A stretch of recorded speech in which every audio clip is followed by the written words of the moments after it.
members, Sharon, Yes. Aaron Shirt. I shouldn't have put a mint in my mouth, I guess.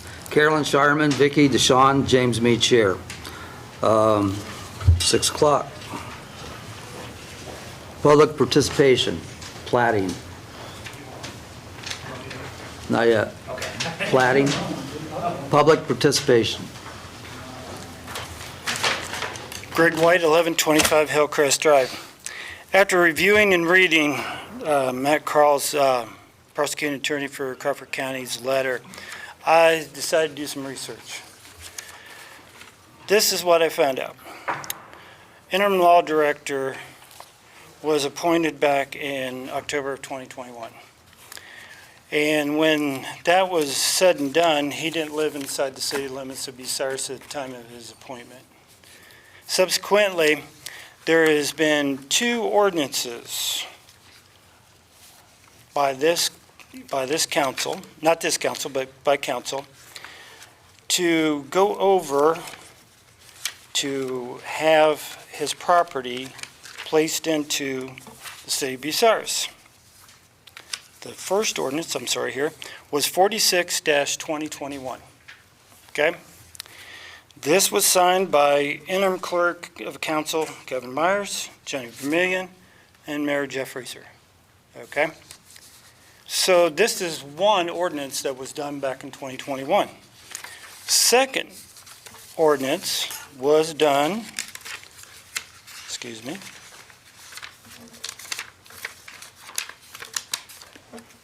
was done in 2022.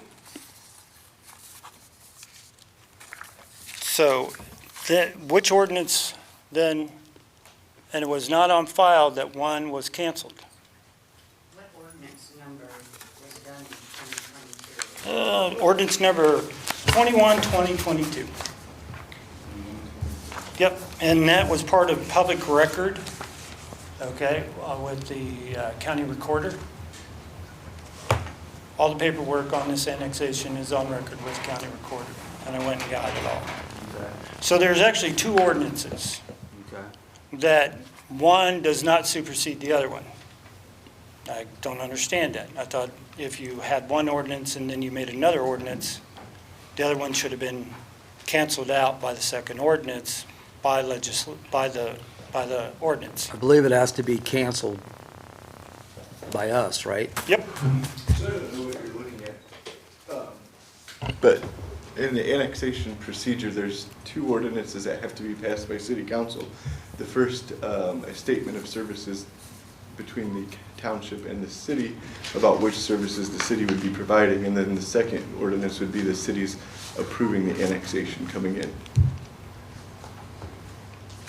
So in more research of this, I find out that the law director did his own ordinance on his own property.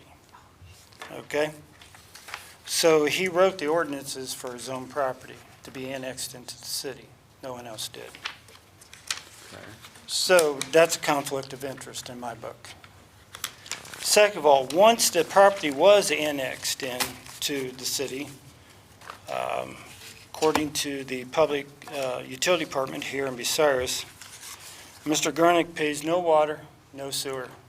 All he pays is trash and a stormwater, but that didn't go into effect until 4/19 of 2023, way after the property was annexed into the city of Bucyrus. Okay, it was annexed in, then it takes, you got water from Bucyrus.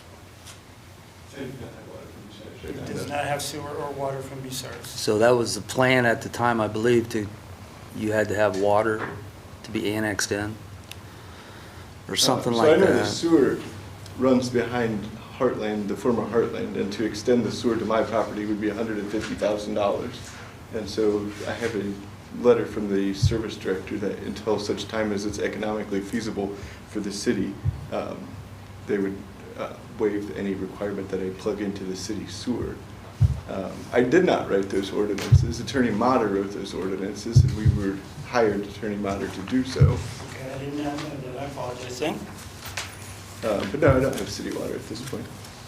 So was we planning on giving you city water at that point or not? at the point of annexation? It's in the annexation policy that the owner must pay for 100% of the cost of utilities to their property once annexed into the city of Bucyrus. They It's run a- it to the street, he has to run it from the street Right. to his. So residence. basically, he's responsible for that. But when- I don't think the water, does it run out past there or not? Yep, Oh, it's on the other side on of the the other road. side of the it's on the other side of the Yes, street. it is. Okay. It's accessible. Okay, It is accessible. so you're saying we need to get that fixed? Probably so. If the former council, made it a point, council people in the former council made it a point that if people annexed, that they had to follow the rules. Okay. Okay? So if we're going to follow the rules, let's follow the rules. In finding some of this information, that there was nothing on file from the Board of Trustees of Bucyrus Township on this annexation whatsoever, on file with the Recorder's Office. No resolution, no nothing to de-annex it or even approve this annexation. And that was done yesterday. Okay, Well, there wouldn't be anything on file, so they have the opportunity to object to the annexation. They did not object to the annexation, so they didn't file anything.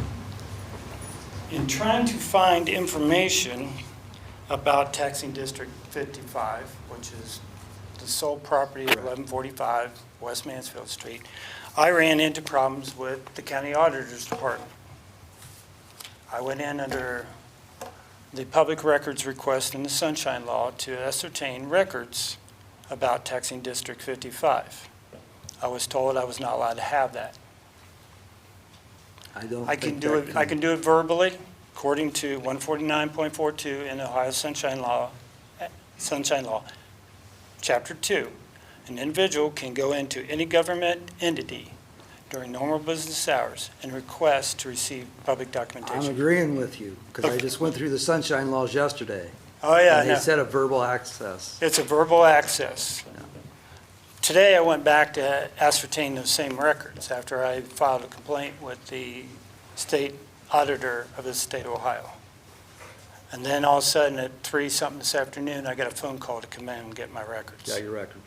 Okay. Yeah, finally got them, after some dispute over what the state law is. Policy does not trump the laws. So in finding out this information that I believe to be true, that part of this annexation was illegal, okay? Others might disagree, that's fine with me. But in digging into this, I found that annexation agreements under the Ohio Revised Code require certain requirements. This did not meet the requirements of the Ohio Revised Code, Chapter 709, annexation detached. There's a lot of things in there, and I don't want to burden you guys with a whole bunch of time because it's very lengthy. Okay, So, in that fact, thank you for your time. all right, I'll talk to you later. Anybody else, public?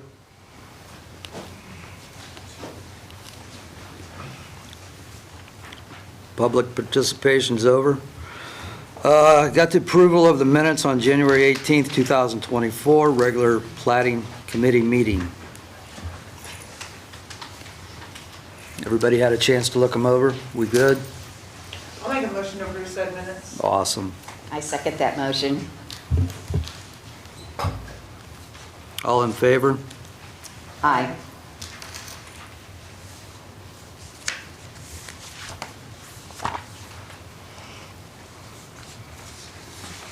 Resolution regarding Mr. Gerner's property on West Mansfield Street. Matt Crall. You're up. Thank you. It's a little strange to be on this side. Brian offered to let me sit in my old seat, but I told him I didn't want it. I want to make it clear I'm not here on behalf of Law Director Gernert. He was not the one requesting this. I'm here as county prosecutor. Statutorily, I represent Bucyrus Township, as all the other townships I represent as well. J.D. Hord is a township trustee. He is here tonight. Bucyrus Township, as I sent in a letter to you all, to the mayor's office, When they got what their tax receipts were going to be, it dropped from approximately $112,000 is what they usually receive. Just to give you some context, it dropped down to around $61,000. So roughly a loss of just over $55,000. And the reason why is, as you may be familiar, may not be familiar, any municipality, township, any taxing district can levy up to 10 mills without a vote going in front of the people. Where that gets complicated is you have, particularly when you have annexation, you have different parcels that are in different districts. You could be in one library district and another library district, one school district, another school district, and all of those entities couldn't go into that 10 mill limitation. Bucyrus Township, when there was a property annexed in, and if you have one that goes over the 10, you have to lop off some of that from your budget, from what you can take in. And there's and basically there's only certain things you can do. You're not allowed to take away school taxes, you're not allowed to take away the city taxes, which is generally good for the city. But townships are kind of the lowest common denominator, and so they found out, and this actually, we had 3 different townships that had this happen. Bucyrus Township was the one that had the biggest loss in 2.2 mills.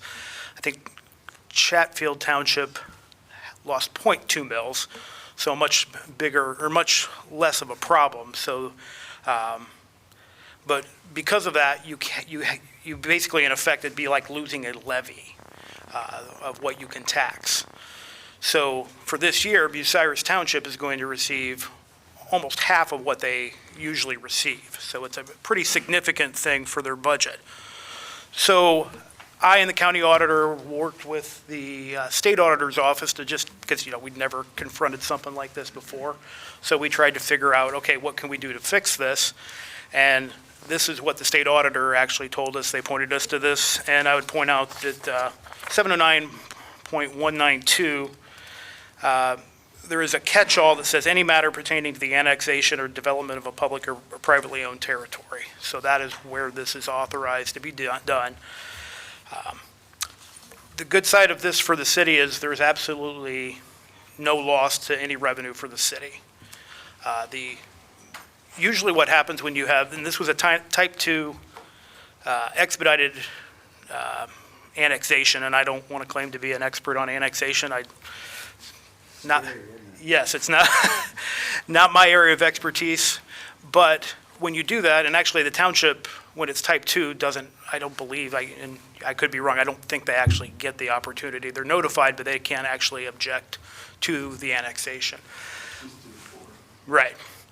The benefit usually for type 2 annexation, though, is that this happened with Aldi's.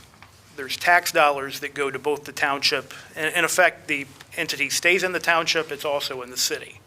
So that's what happened in this instance, which is what has ultimately created the problem, though, because the city taxes, the school taxes, the township taxes is what has made this go over the 10 mil limit. So the net difference is the taxation that the township would receive from the property, which is owned by Mr. Gernert, is $54. They're missing out on over $50,000. So that's why the township would rather not collect $54. They would rather get what they were getting before from the entire township. So, because obviously they need to repair the roads and take care of that out in the township. So, and it's quite a hit for them. So that's why we're here. Why I'm here on behalf of the township proposing this. The township trustees met January 17th and passed an ordinance to enter into an agreement if the city is so willing. So I've probably spoken too much here. They did. So you have a problem on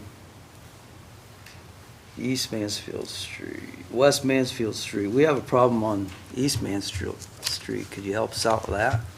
what's the problem there? I Few mean, that's not what I'm here for. Few but- places aren't annexed in, and And that's been a long time. I know. When I was sitting in that chair, that was, and actually at the time, there was discussion, and my memory was the city chose at that point not to do that. That wasn't the agreement when it happened, and that's all I mean, I don't know much more about that issue, but, I mean, I don't know what I would have to do with that, but, I mean, I'm always willing to try and come up with a solution, so. I have some questions now. Sure. please, Or I guess I should, please. sorry. First off, who is the outside legal counsel for Mr. Gernert? I don't know. Because I notice on the annex, or on the agreement, it just says outside counsel. I haven't secured an outside counsel. You have not. I have not. So who is going to be paying the fee of this outside legal counsel? Typically, it would come out of the outside legal contracts line in my budget. So if you've not contacted outside counsel, you have no idea of what the dollar amount this individual is going to be charging, that you're saying the city's going to be responsible to pay for?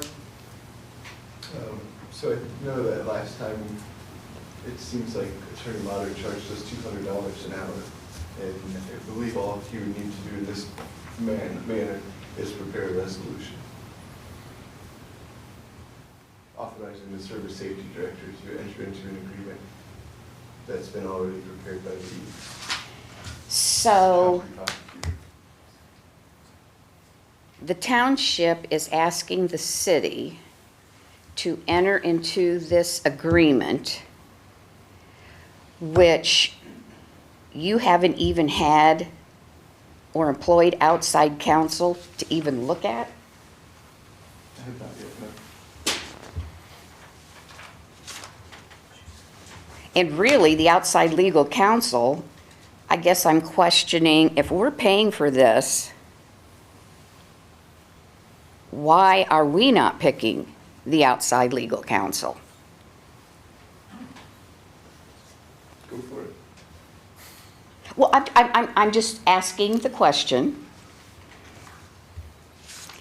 I just find it odd that you haven't employed someone yet, and here's an agreement, and you haven't had them look it over to make sure that it's okay. And I definitely would want an outside legal counsel to look this over before the city says, we approve to enter into this agreement. Question number 4. So if I'm understanding correctly, because I know in the letter it said that the township has lost approximately $50,000 in revenue, and you've bumped that figure now, it's like, did you say 56? No, I think it's maybe 52. I didn't have the exact figures when I wrote I got the tape from the, So they've definitely, you've lost this. yes, for tax year 2022, Bucyrus Township's tax revenue for property taxes was $112,000, $112,223. This year, for tax year 23, it's $61,065.06. So a total loss of $51,158.05. And you're saying there's either 2 or 3 other townships that this also Yeah, occurred? nothing to do with the city of Bucyrus, but what happened is there was an audit done by the state on this particular issue, and they found 3 in Crawford County that exceeded that 10. And it was, in most of the townships, it was 1 or 2 properties that affected this. And I think it was when we had the library tax go into effect.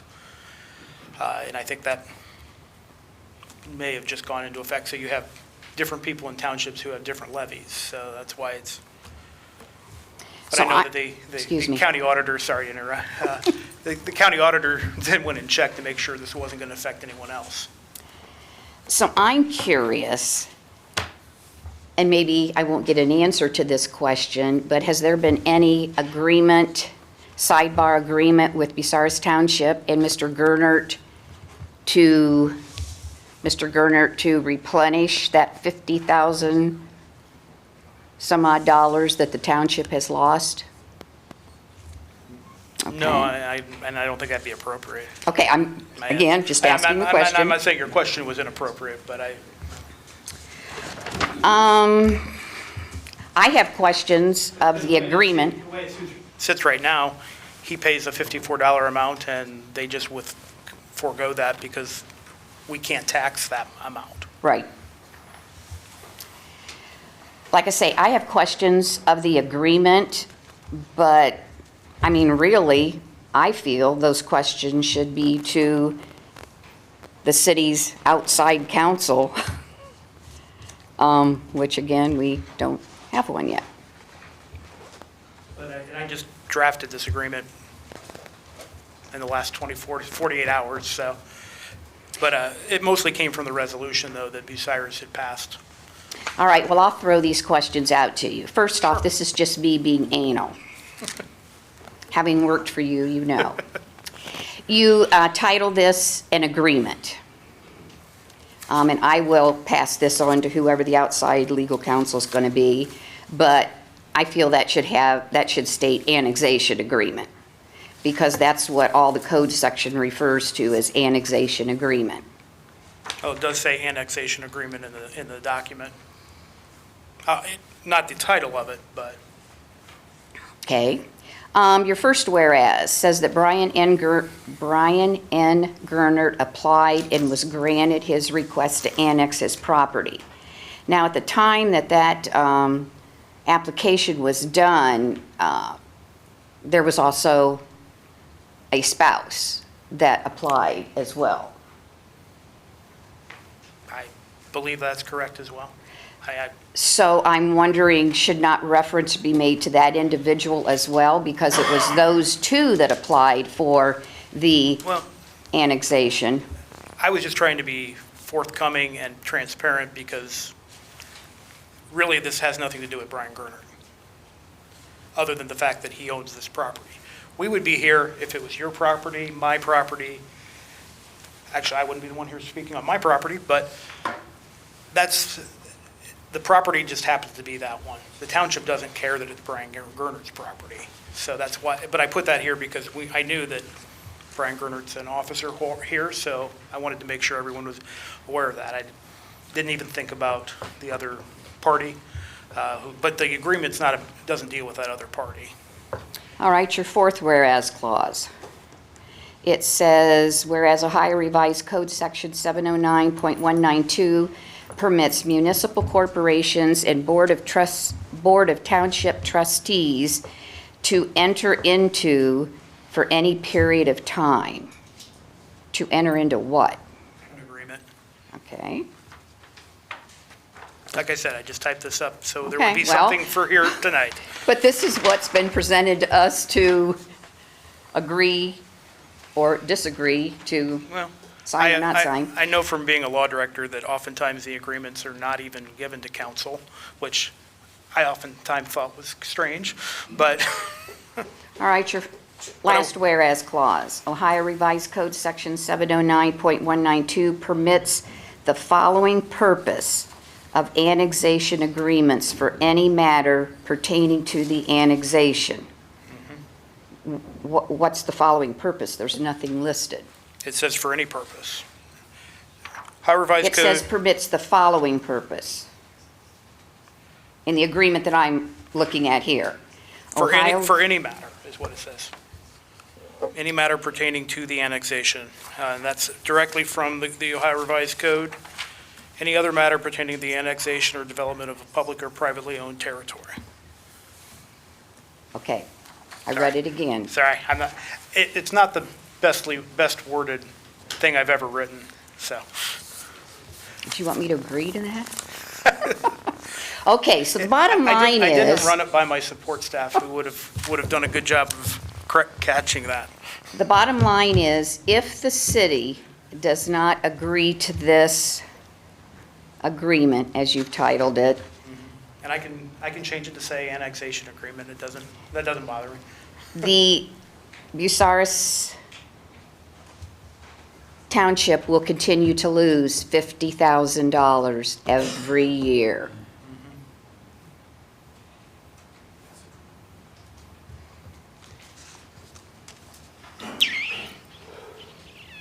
And I don't think that was the intention when anyone put this in there, because I don't think anyone foresaw that. I mean, maybe someone should have. I'm not going to say that someone shouldn't have checked that, but it wasn't, I mean, the township couldn't have even objected for that reason. So they had no choice in this. Okay. I think those are the only questions that I had.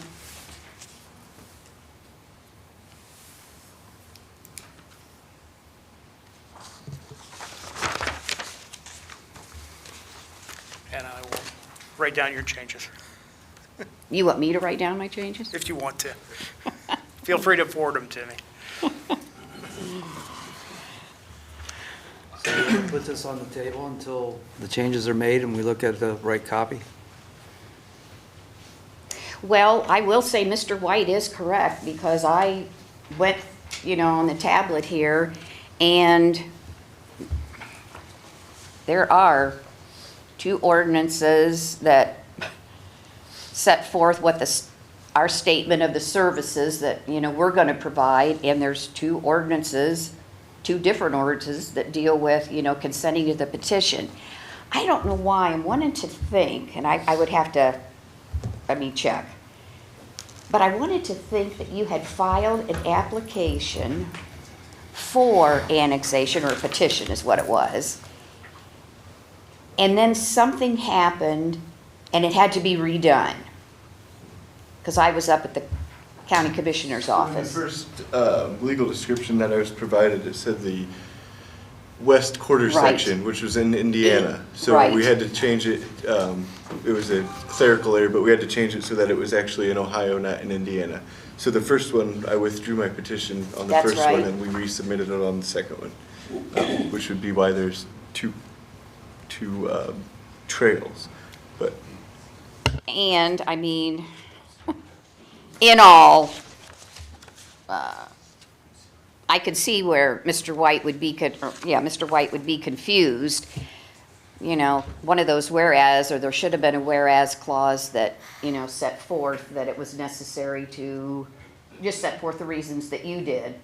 I mean, you look at this second one, I mean, again, there should have been a whereas clause that said it was necessary to file, well, we should have repealed the first one.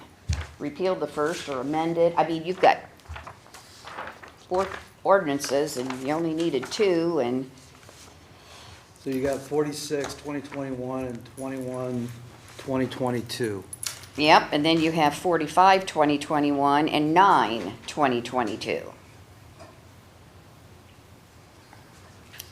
Your 45, 2021 has to do with setting forth a statement of services that the city will provide to the property. Okay, do we need all those? What do you mean, do you need all those? You said there was 4 ordinances? Really, there should only be 2. That's what's confusing. Okay. When the second set was done, again, there should have, I would have thought, put a whereas clause in there explaining why we've got a new ordinance for services and a new ordinance for petitioning, or I won't say we, the former council should have had legislation either repealing or amending, but it is confusing. Go ahead, Carol. I just have 2 questions.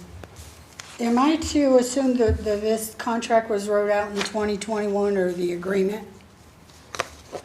What year was it wrote? This agreement, you just wrote it. Yeah, yesterday. Are you talking this agreement right here? Yeah, why wasn't there one wrote when it was first done? Because no one knew this was going to be an issue Yeah, at that time. they just discovered the problem. Yeah, and the township wasn't involved in that discussion because it's a type 2 annexation. Whether they approve or disapprove, it was going to happen. They don't have an objection, they don't even get to object. So nobody even foreseen it? No. Wonder how that is. Well, it may have been that at the time that that was being done, the rates were different too.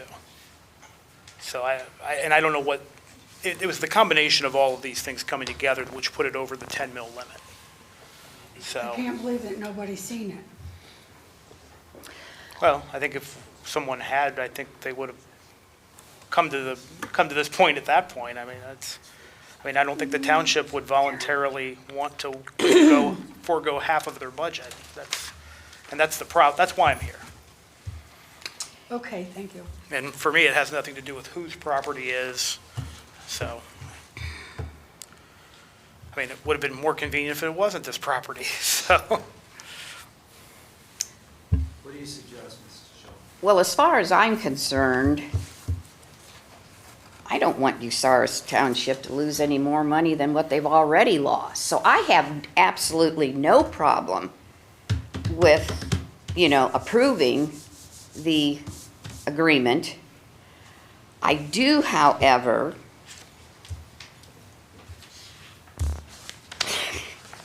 I want to know who's the outside legal counsel, how much they're going to charge. Because it's obvious it's coming out of the city's coffers.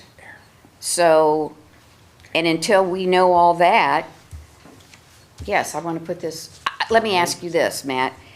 Is there any rush to having this agreement signed? I don't believe so. That was a question I asked for. Well, the clock's ticking, I'll come up to the podium. Sure. In a bit.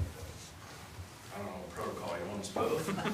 If you don't mind. Okay. Just need Might to be state a your name first. and your address. J.D. Hord, 1285 Wyandotte Road, Bucyrus Township trustee. So, what questions? The question is there an urgency to have this signed? Well, there's a timeline. This is all done with the county auditor, state auditor, their counsel, Matt, and everyone. And right now, our millage is approximately 2 mils less. So as time's going on, 2 mils less is being collected, and we're not getting it. Okay. So, all this is doing with the long and short of it, with Matt's, then this agreement is, we're giving up our interest in that property totally. Right now, it's like a dual, the commissioners did this annexation, this dual, what was the name of it? Type 2 expedited. Type 2 expedited annexation. I had no idea any of this existed. And all this is like an inadvertent thing, and it took us a while to discover it when we started noticing that, hey, our collections are down. Why is this? And it's because we were reduced 2 mils. And 50,000 isn't a huge deal to this, it is to the city, but for us, it's a very big deal. We're on a shoestring. That's like 10% of our budget, just gone. So, 50,000 is a big deal for the city right now. well, yeah, it's a big deal to everybody, but it's especially, percentage-wise, Right. it's especially a big deal to us. When was this discovered, this? Last issue? fall. So Yeah, last fall it was It takes a while discovered. for the collections to show up, so. So last fall, you all knew that this problem existed. That's when we discovered it, yeah. So why are we just now being approached? When you're talking about, All the wheels have been turning. We've been with Matt and everyone and the county auditor, and they're with the state auditor, and they're with their counsel to come up with a solution, and this is the solution. Yeah, we probably, I think the first time we sat down and talked about this might have been about 3 months ago. And we didn't know that this procedure was out there. I don't have the whole code memorized, but going back and forth with the state auditor, actually their local government section, is who suggested this. They said there's a procedure that would work for this, and this is what they have suggested. This is all done with the blessing of the state okay, and their It was their idea. counsel. Yeah, is their solution. okay, so let me ask this. would it be possible to, I mean, I know, I understand why you would want to make sure that the proper procedures are being followed in terms of an outside. If that could be provided prior to the next council meeting? If what could be provided? That information, I mean, it would be coming from me. Well, I guess I'm going to ask the mayor, or maybe, I guess, maybe the committee. I mean, are we comfortable with, I mean, I know Mr. Gerder employed Mr. Motter before. We had no say in that. Are we fine with him? I'm comfortable with coming back with a special meeting after everything, so we get Mater to look at this, or whoever. So my question is, do you want Mr. Gernert to select the outside counsel, or do you want the city to select the outside counsel? City being administration?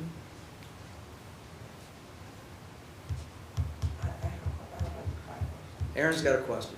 All right, first of all, we need to get this passed at the next meeting if possible. I think the township would feel better if it was. Can this be done as a retroactive thing? Can, you No. know? The Okay, I rates didn't have know, already yeah, I didn't know if that could be because of the new year and how close we Well, are. And taxes get collected the year after, Right, so we're already into the next year. okay. So I'm not sure. I didn't know if we could do it as of January 1st, you see what I'm saying, like, That would or make- February 1st, or, you know, I know it doesn't help last year's, but, you know, keeping this year from getting more confusing. That's what Robin's saying. I apologize for looking No, at my you're phone, fine. but I'm trying to see if there's a date. I have emails from Robin sheets on, and there's a timeline and Okay. steps to all this, so we're following. Thank you. We're down to, you know, there's 7 steps, and we're on step 5. This is step 5. And all we're asking is that, they call it conforming boundaries, is the annexation term, which is us giving up the property in question. And then it will no longer have Bucyrus Township, we'll have nothing to do with it, it'll be city. And we lose $53 in tax, but we get our two mills back across the whole township. The whole thing was just an inadvertent, nobody really could have known. And as I stated before, Mr. Hord, I have absolutely no problem saying yes to requesting legislation. So can we ask that this be seen by another council and be brought to the full council at the next meeting, like pushed past the committee? Would that be a, Okay, say that again. you know how we've been pushing, certain things have been pushed into the full council? Like, we've talked about this, we understand what's going on, and as long as it's been looked at and is acceptable, will we be able to push that to the full council because of the timeline?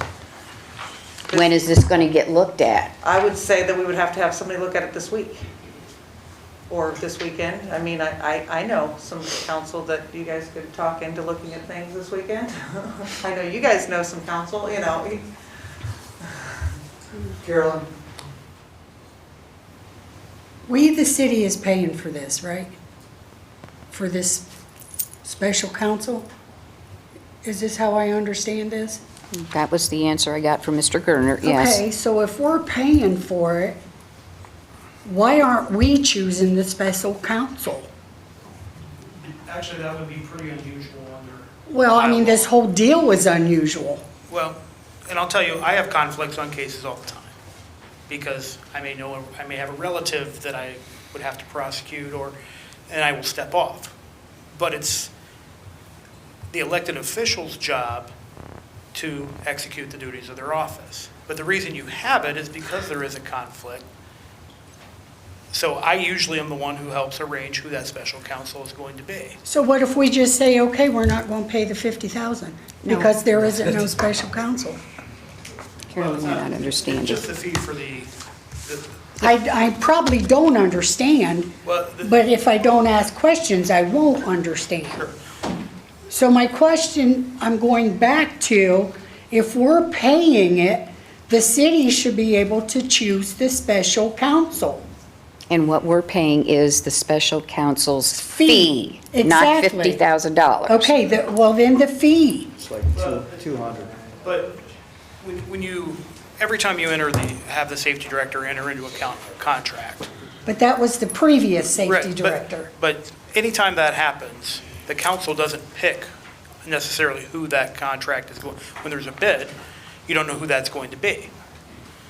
It's kind of the same situation here. But when you have outside counsel, I mean, typically what I do is I go to a neighboring county. I've had and we do that to actually save money. So did you choose Mr. Motter, or did Mr. Gernert choose Mr. Motter? No, I would choose it if it was for my office. Why Mr. Motter? There hasn't been any decision. That's just There what hasn't been happened. anybody chosen yet. And I will tell you, I can't No, imagine. but he's saying he would choose Mr. Motter. No, I'm the other party to this, so it wouldn't be appropriate for me to choose it either. Oh, I thought you said you chose who the No. outside counsel. Okay, No, when it's in my office and I have Right. a conflict, I do. okay. Okay, Aaron, or Jim, excuse me. So we had Mr. Motter before act as outside legal counsel for the annexation of Mr. Gernert's property into the city. Aaron, do you feel that Mr. Motter would do a look over of this agreement?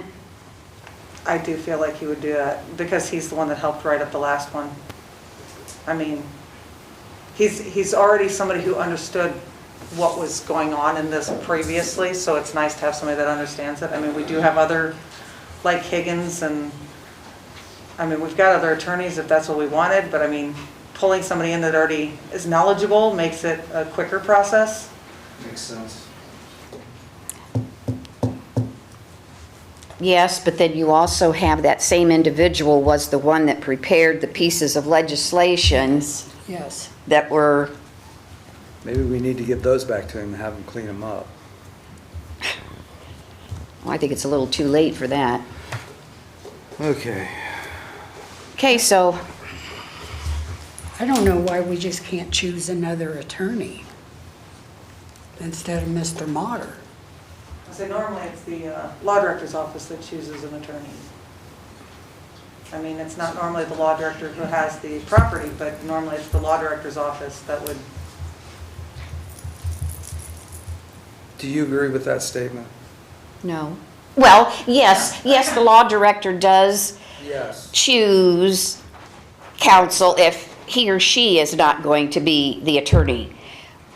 But typically, when that's done, it's not where that particular individual has some interest in Exactly. what that outside counsel. That's exactly what it is. So you're saying Motter might have some outside interest? No. Turner. It's his land. Well, yeah. So normally the law director picks the Okay. outside counsel, but it's All right, not all always, right, all it's right. not usually the law director that it's about their personal stuff either, so. Gotcha. Conflict of interest. But as Mr. Crall has pointed out, this annexation agreement has nothing to do per se with Mr. Gernert.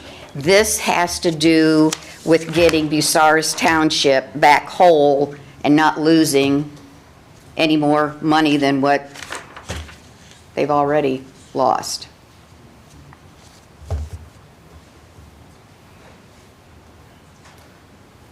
So,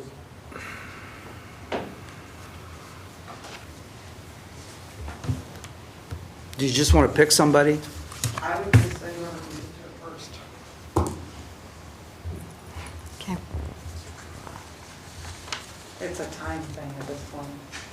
Exactly. More Like- time goes by, the more money they lose. But I'd also say that I review agreements, contracts several times a week. So it's not like it's something that takes hours and hours and hours. Right. So hopefully it will, for your budget, it won't take too long, I would hope so, but I don't want to speak for someone else. So if we had legislation at the next council meeting asking, I'm assuming we need legislation, authorizing the city to, authorizing the service safety director to enter into this agreement. If we have that for the next council meeting, and as much as I hate passing legislation as an emergency, It's just one of those. it's yes. And like I say, this case, I will not make a big deal out of, passing legislation as an emergency, because this is an emergency, not for us, but for Bucyrus Township. Is that gonna, That's as quick as I think it could happen. okay, and then as Aaron pointed out, in the interim, we'll get an outside counsel, we'll have that individual look at this agreement, and then let us know if they feel everything's A-okay. Then we'll request legislation, or we'll have that individual prepare legislation, and then when we have it at the next council meeting, we'll do the bypass of it going through committee and then council as a whole. So I would make a motion personally, right now, to have outside counsel look at this and draft legislation to accept what we decide is appropriate. So have them fix it with Mr. Crall and make sure all the wording is correct. Okay. I accept your motion. Do I have a second? I second. Mrs. Sharrock, you wanted that as an emergency. As an emergency, yes, sir, sorry. Yeah, I didn't pick up on that. And Mrs. Shireman, you wanted that second as an emergency. As an emergency. And then all in favor? All in favor? Aye. I was busy. Aye. I know. Well, thank you all for, on behalf of the township, I know this will, Thank you, Mr. Hord. Thank you. Thank yep, you. and I appreciate you letting me go first, because I have another meeting that I have to get to, so thank you, sir. Do we need any more questions? Jed's up next.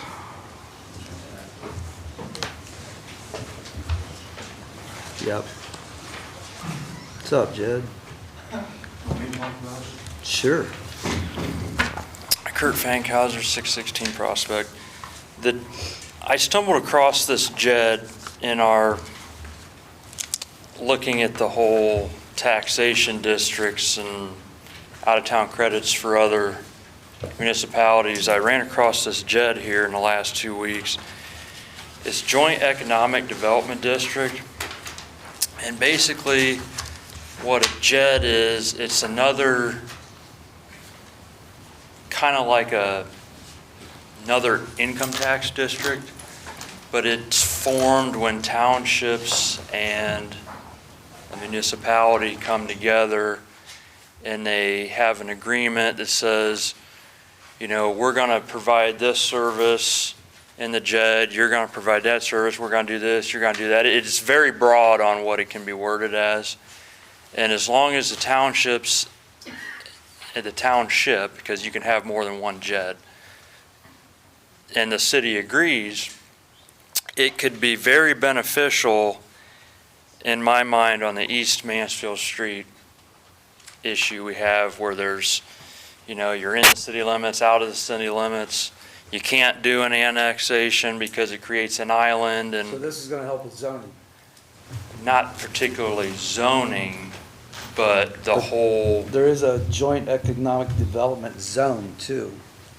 Yeah, and I'm not familiar with what the Joint Economic Development Zone is. I'm just particularly familiar with the JED because I've looked through all the ORC about it.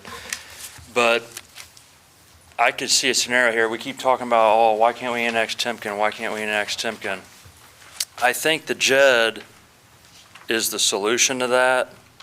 And the benefit to the townships is the township can get some of the income tax revenue from the JED. So, and you could also have wrote into the JED contract, thou shall be no annexation at all. So, the scenario where the township didn't even have any say in them losing some of their tax money, I'm sure, the first thing I looked up is when this whole thing came up was is the Aldi property at risk, and apparently it's under the 10 mils, so it didn't trigger that same thing over there.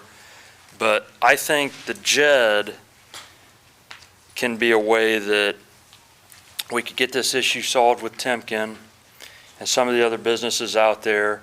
At the same time, they may be able to have better services.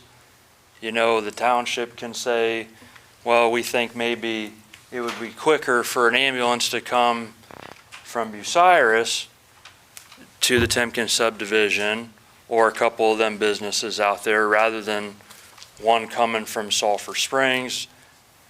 I just see the JED is a possible win-win for the townships and the city. And there's like 3 different ways for a JED to form. The oldest way, back to 1993, when the JEDs were first in the ORC, it looked like it had to be on a vote, like actually on the ballot. The other way is if all the if the township trustees of that township are unanimous, it can be accomplished with basically getting a circulatory petition circulated, and as long as more than 50% of the property owners agreed. So, you know, that's always the thing was well, Timken's never going to agree. They're never going to agree to come in because they don't want to get taxed. Well, from what it looks like, if you do the one certain type of the JED,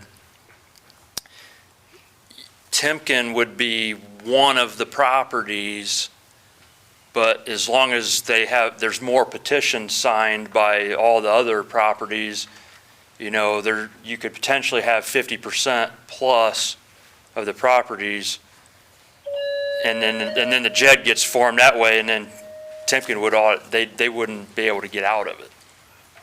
But in order for that to happen, you'd have to convince the other property owners. So that's why I could see a scenario where the city comes to them and through the township trustees and says, hey, you know, we could have a part of our JED contract is thou shalt pay the same sewer rates in town.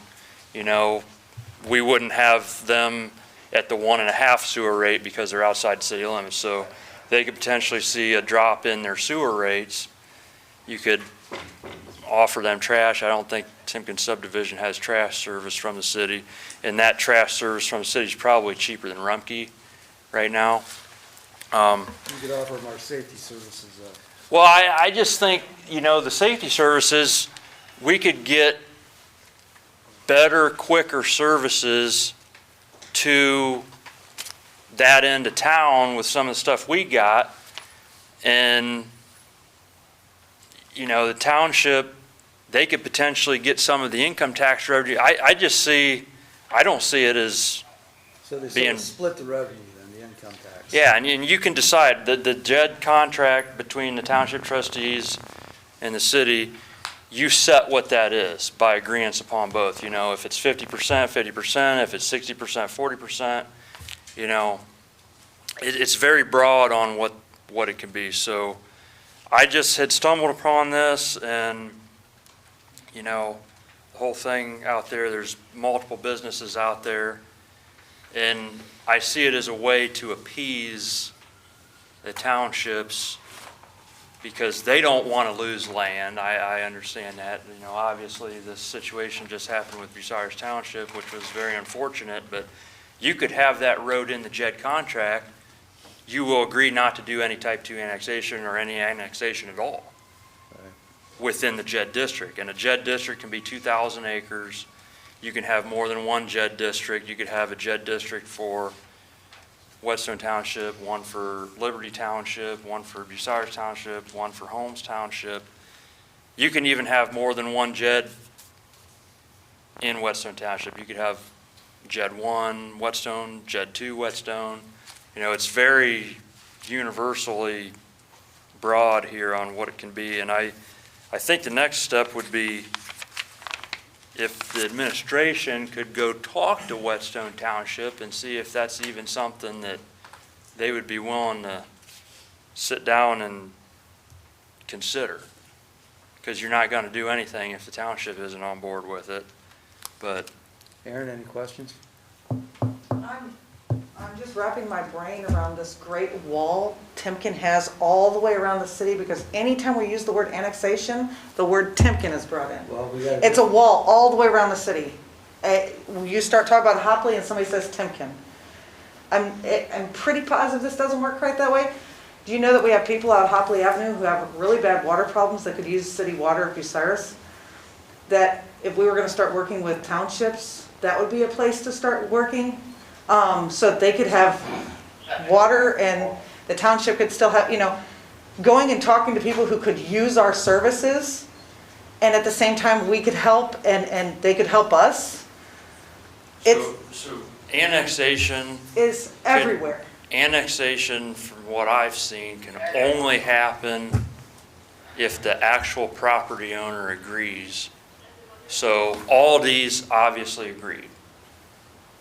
Brian, obviously he agreed to have his property annexed.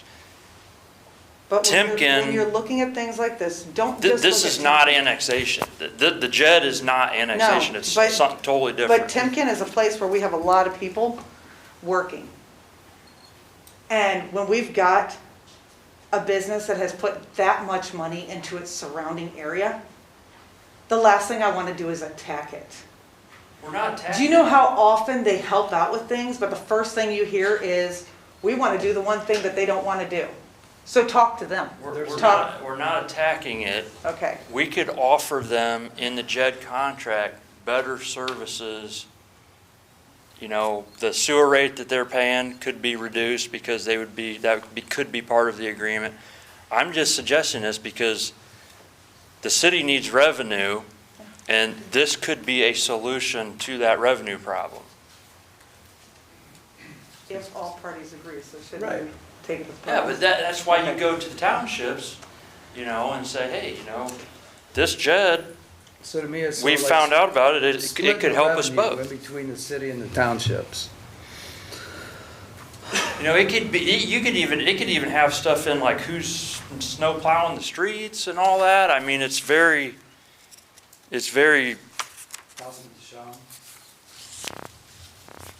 Comments? We're not deciding anything tonight, I hope. No, this is discussion. There's a lot here. Oh, yeah. Trust me. I need to research. no, this is very early on in the whole, just talking about this, and I just wanted to put it in the committee. I asked Tommy to have it put in his service director report, and then, you're not gonna do anything with the JED unless you have the townships agreeing with it anyway. So this isn't like type 2 annexation where the townships were totally unaware of it, that it even was going on, and it happened without their consent. This is a consenting on both sides situation type agreement. And I think it's not even worth talking about anymore unless Whetstone Township or any of the other townships were also willing to talk about it. So my suggestion was could you ask the administration if they would maybe reach out to the townships and say, hey, is this something you guys would even be willing to discuss with us? Maybe it could lead to something beneficial to both parties. And it's a long process to establish. I mean, you're probably talking 6 months. I mean, if you look through here, it actually had a timeline in 120 days or something, or 105 days. But I mean, I'm just trying to get the ball rolling here, and because we need revenue, Vicki. All right, Tommy, would you look into it? See what you can find out? Sure. So next we got vacating of Jackson Street.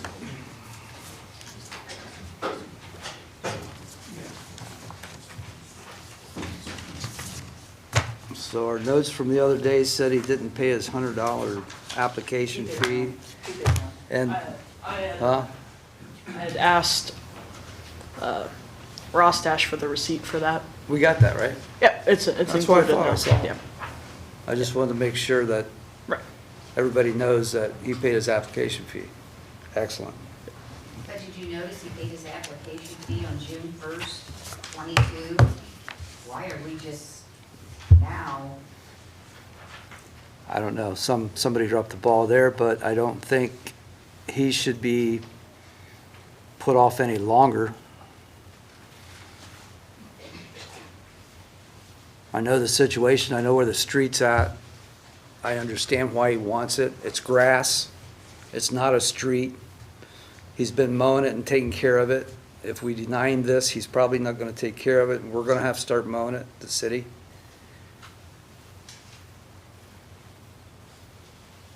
Comments? Yeah, I know where it's at too. I don't have any problem with it. Aaron? Seeing as it was not actually added to the street and it's just land, which was not explained the other night. But it's really nice. We got a picture, so I'm sure it's something you can find on the DOD.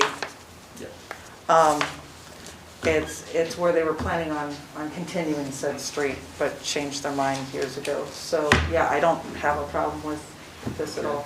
Carolyn? Can I have a motion? Do I need a motion to?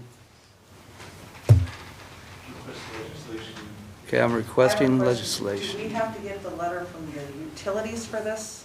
Because that was the only thing not checked off on the checklist.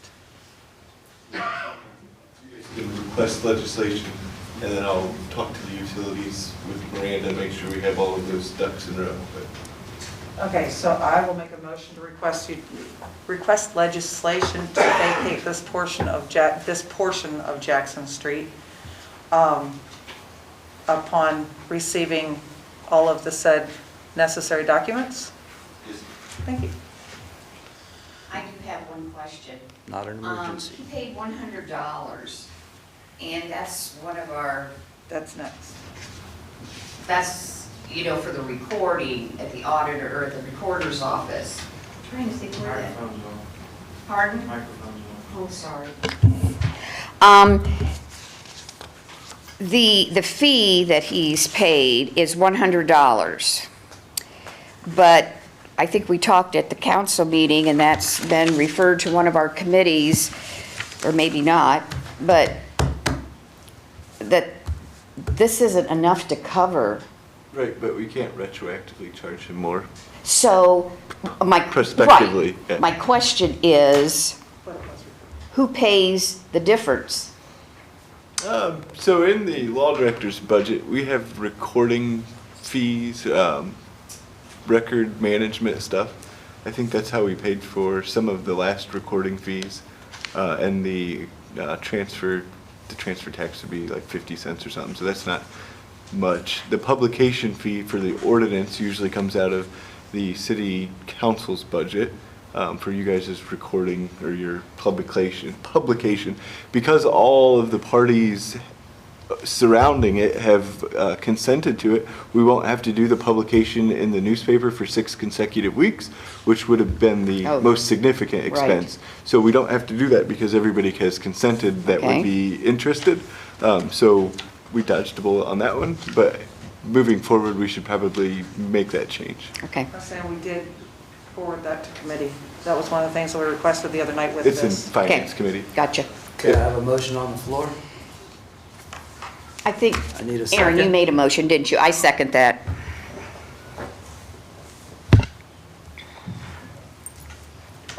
All those in favor? Aye. Aye. Carolyn? Aye.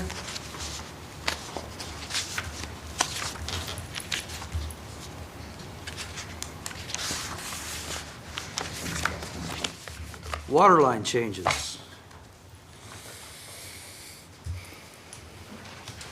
Computer and Associates.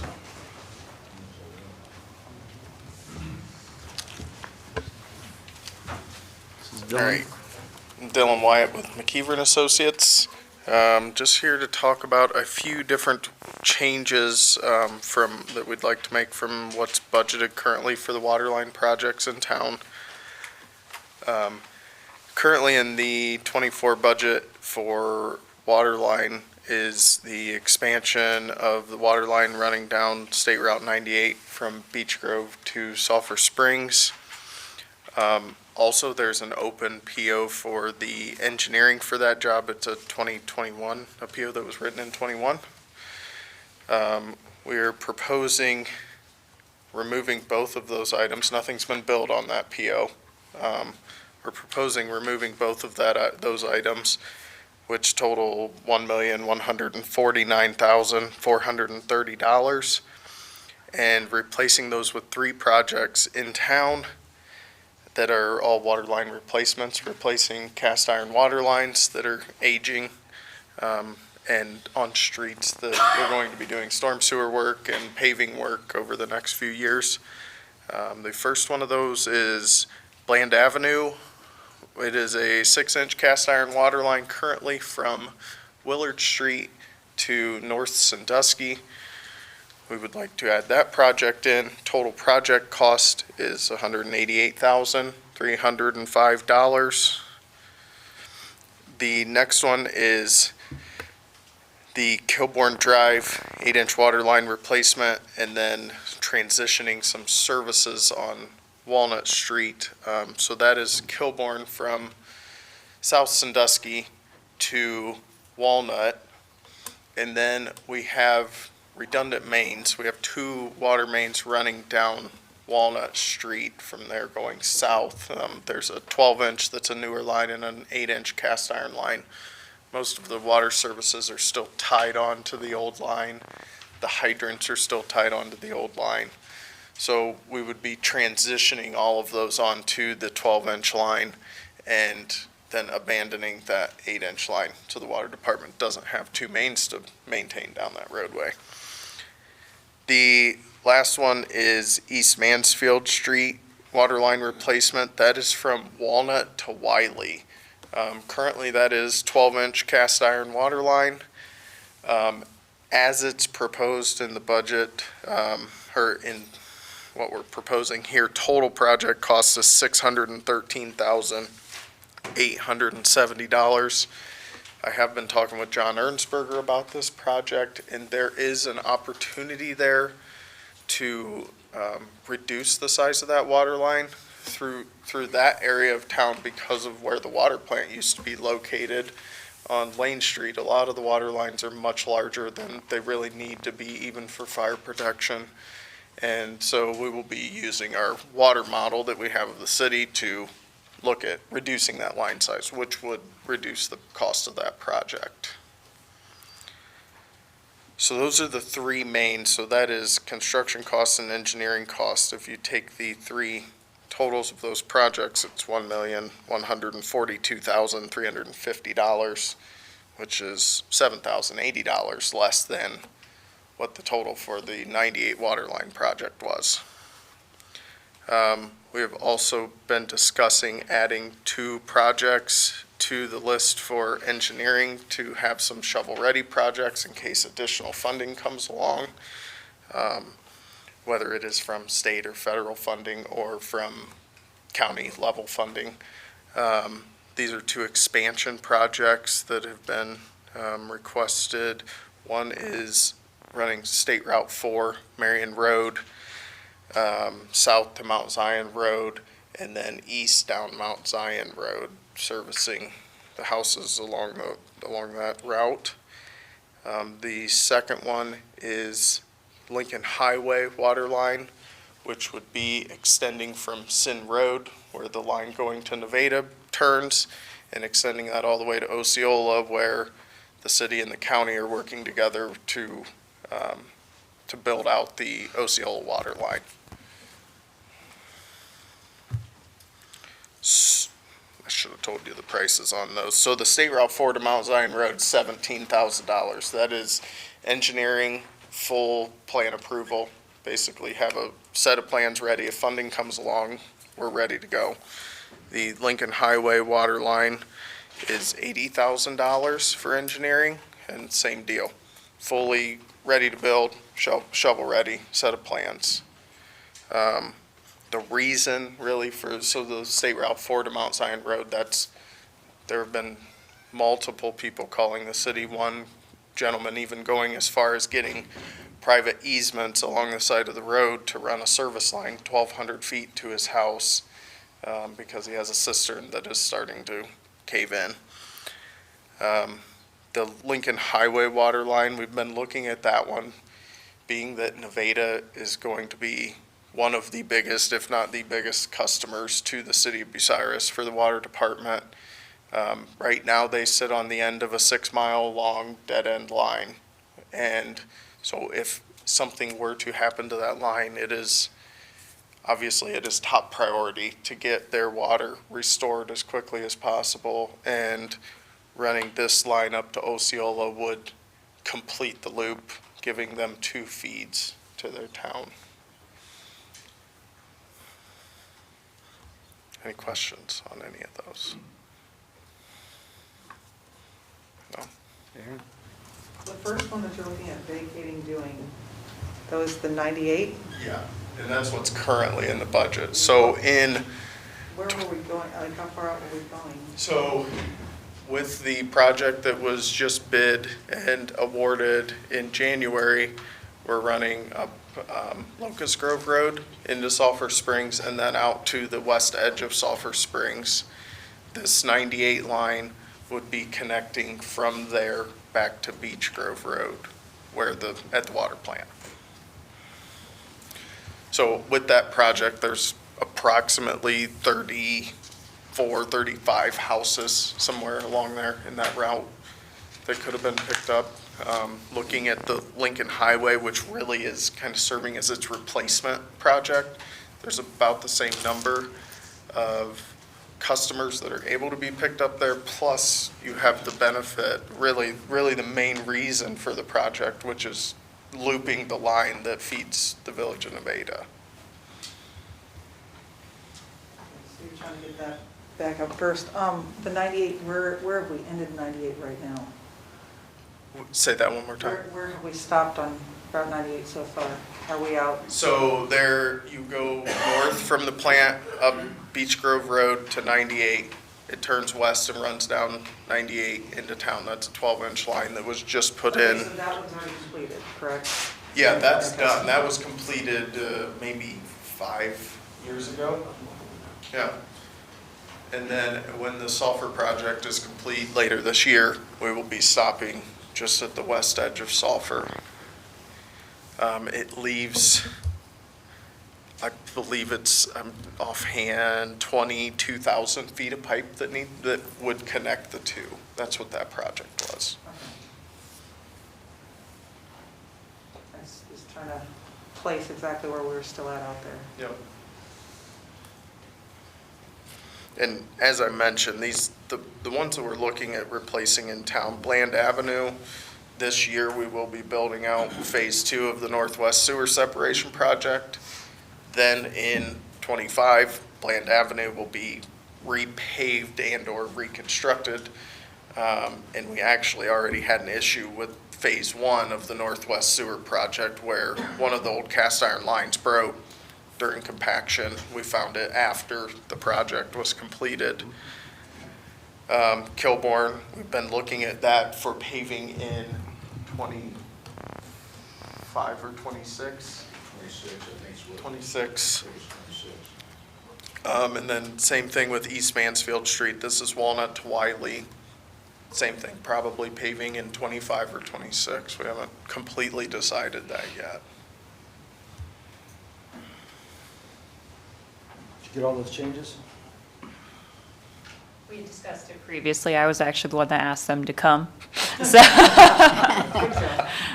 well, I might be jumping ahead, but for finance reasons, it's actually in a place in the budget where I can move it without necessarily bringing it to council and discussing with all of you. But because you had passed it in the finance meetings, I wanted you to know what was going on with what you had initially approved, or the previous council had initially approved, and what was changing. I didn't want you to think I was trying to pull the wool over anybody's eyes, I guess. Well, thank you. So, No, I have no questions. Good. We're all okay with it.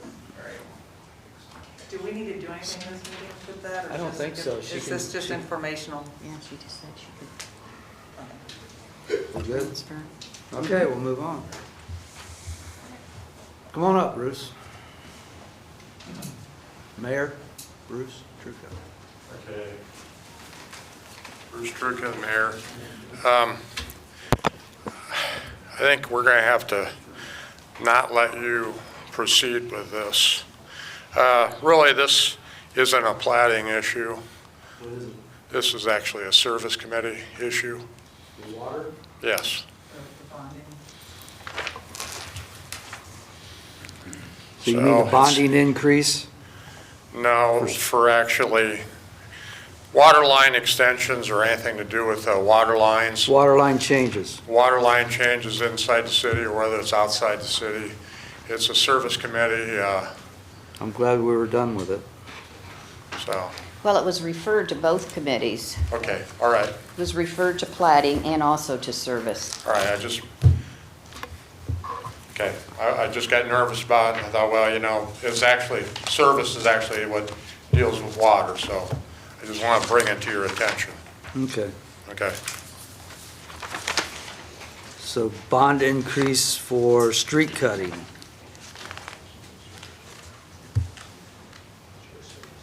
That should go to service too?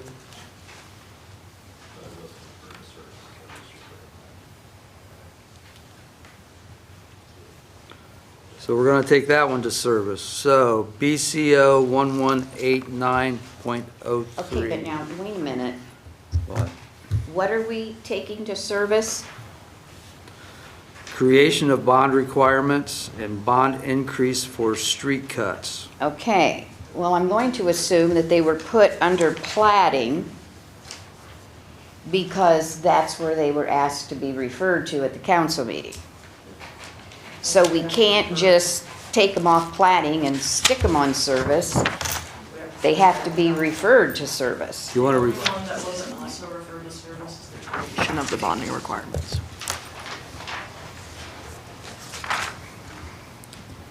All right, let me check something here. All right, creation of bonding requirements. That was referred to plating and finance. But we're saying that it's supposed to be in service.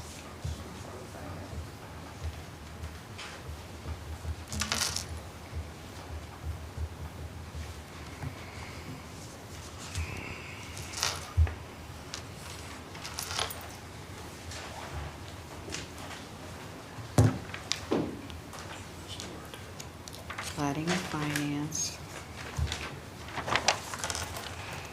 Okay, you're throwing too many papers here at me. All right, what's this you're throwing too many papers here at me, I gotta explain. Service. Service. So what are we saying to me here? I mean, someone's gotta talk. I can't read your minds. Bruce, please. Okay, where I'm going with it is that it's actually on the open projects list for the service committee. The creation of the bonding requirements and the bond increases for street cuts, you're saying are on? No, I thought we were still talking about water line. Well, you're shaking your head. We moved on to the next one. All right, well, I'm sorry. No, but that's what they're trying to figure out is where it goes. We're trying to figure out where creation of bond requirements goes and bond increase for street cuts.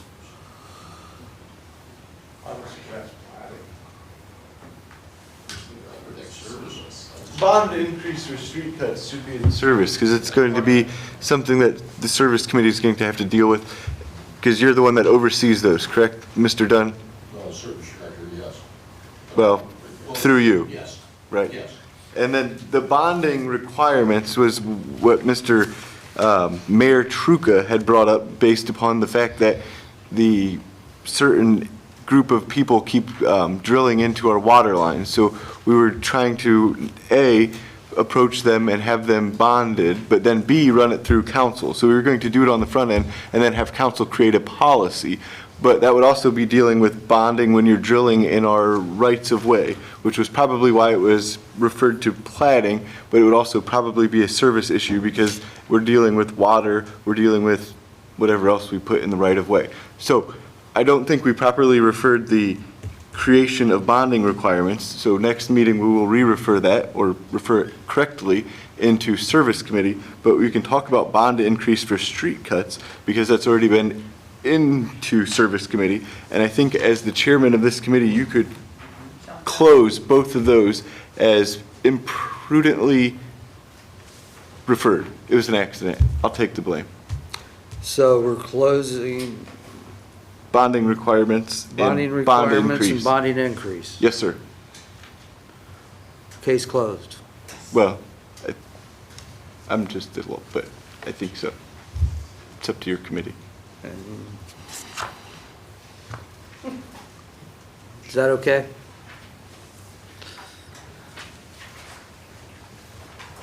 Okay, it's closed. The creation of bonding requirements, we are not going to discuss Nope. because it needs to go to service. Correct. Since it wasn't referred to service, service can't discuss it tonight. It will be referred to service at the next council meeting. Right. The Yes. bond increases for street cuts, which was referred to platting, should have been referred to service. Yes. But it was referred to service also. So Right. we can discuss that one under service. Right. Got it? And we're closing them out of plating. They're no longer open projects. Correct. Okay. Mr. Mead? Perfect. Thank you. Okay, we're moving on. BOC 1189.03. Did everybody get a chance to look at that?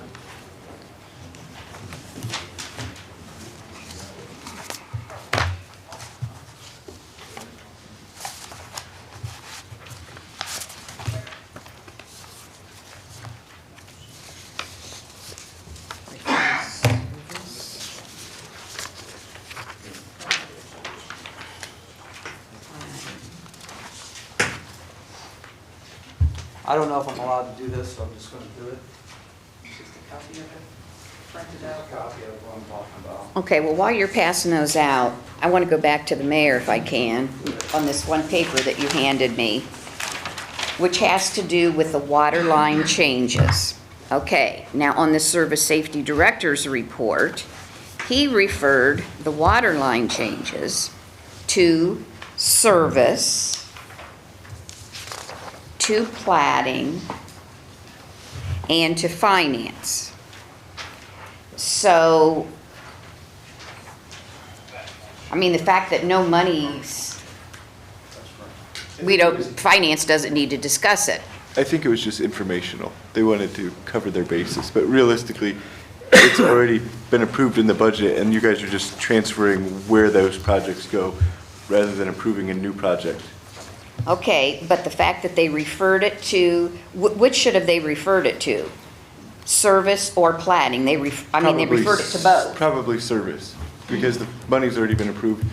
I guess service could approve it, but it's sort of an administration decision on those issues. I think it was over-referred in an abundance of caution. Okay, so are we going to be discussing it in service since we just discussed it in platting? It's up to the service committee. Whoever's in charge of the service Mr. committee gets to say whether or Morse. not, okay, we just heard, are you guys good with, or Okey-doke. Thank you. Bruce? Dr. Bruce. I'd like to refer to Kaylee. We were trying to be overly cautious because the money was already put in place for the water lines. We wanted the council to know that instead of spending the money out on Route 98 and taking a water line from Beach Grove Road to Sulphur Springs, we wanted to be able to spend the money inside the city and take care of the water lines that we need to have done now. And I totally understand that, and I appreciate you doing that.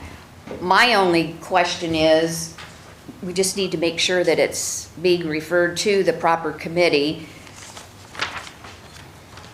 Okay, I'll take my licking, okay, I understand. It was just over-referred. So let's move on.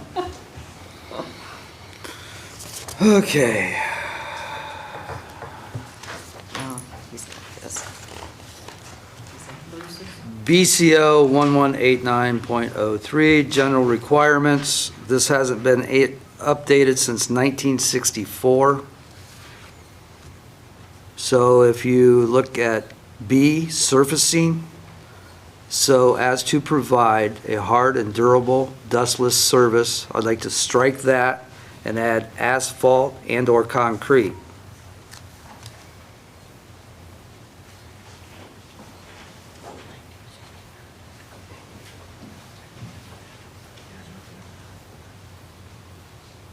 Go ahead. Are they all currently asphalt or concrete?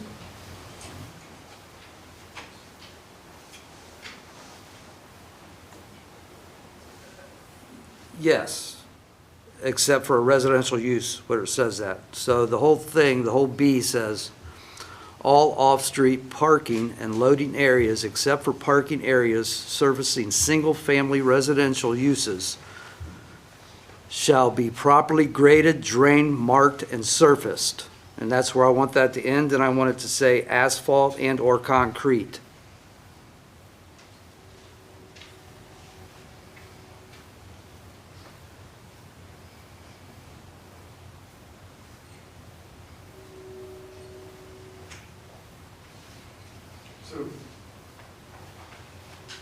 Did you get a copy? No, but I know what you're talking about. Okay. Which is fine, you can do this, but anything that's pre-existing would be grandfathered in. So there's several gravel parking lots which wouldn't be made of asphalt and/or concrete, which you couldn't retrospectively. Right, and there's a 2-year limit on that. I'm not trying to change it because it actually says the same thing, has to provide a hard, durable, dustless surface. Yeah, So I'm just trying to clarify it a little bit more by putting asphalt and or concrete. Go ahead. What do you mean by 2-year limit? You said there's a 2-year limit on that. If something was done previously, you can't go back Right. 2 years and make, there's a, I forget what it's called, but So if they did it last year, you could force them to? not with this change, no. Because it says a I'm not dustless understanding service. the 2-year limit, like.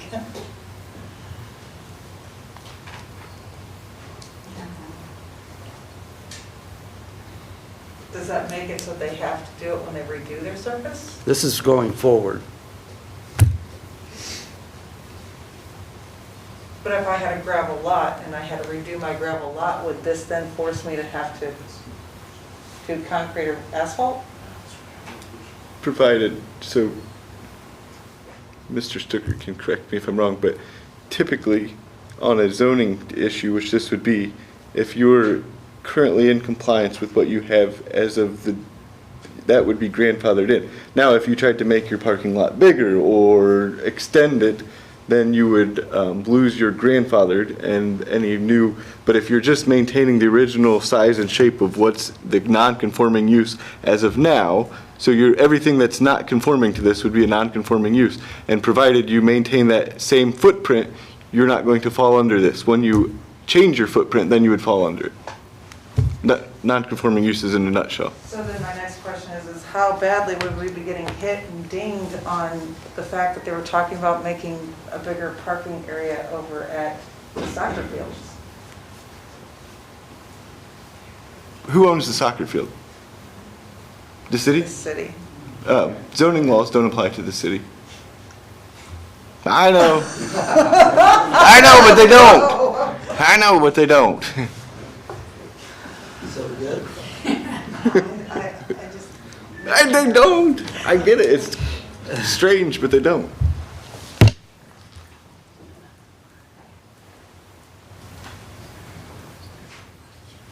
Well, you have all over the park is a gravel parking lot. Right, and yeah.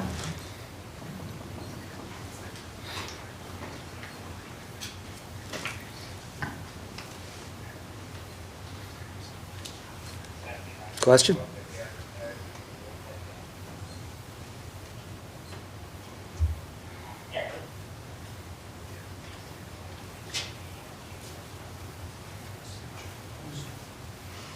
Is this considered a zoning change?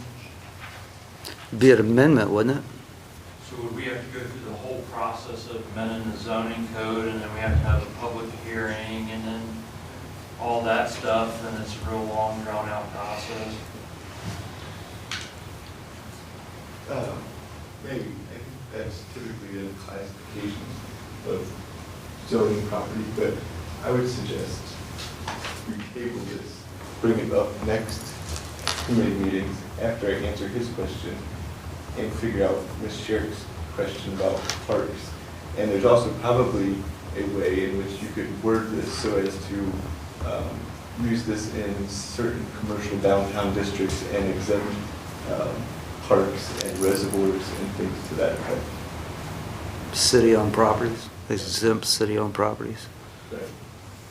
Because I think what you're trying to get at is in like the more downtown business type stuff, parking lots, not necessarily the gravel parking lot out at All Miller Park or whatever. Right. You and I can talk more about this and come up with a little bit of ideas. Okay, go ahead. I agree with Brian, it should probably be more specific to certain zoning districts because. Kurt, podium, please. Come on up.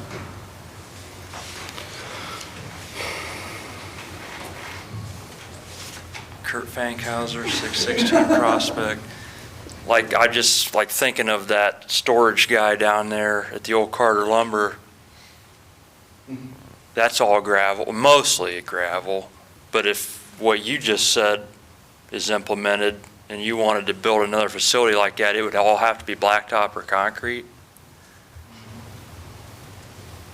I think at that point, like Well, storage. it's actually already in here because the original says so as to provide a hard, durable, and dustless surface, so stone's not dustless. Could it be done that it's a variance or it's a required, like in the downtown business district for sure, but like the other ones, it could be a conditional where they could still have gravel if they went to the BZA and asked the BZA for a variance? That's just my Well, they can own go to the suggestion. BZA for about anything, right? Yeah, could I? Yes, please.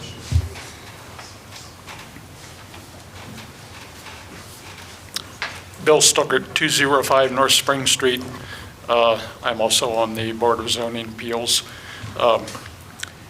When it comes to parking lots, the BZA has granted approval for parking lots being used with a stone surface, but it's called blue stone that is a dustless stone.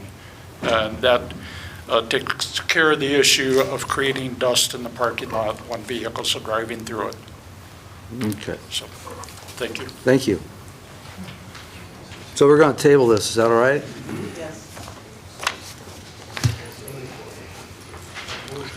Open projects.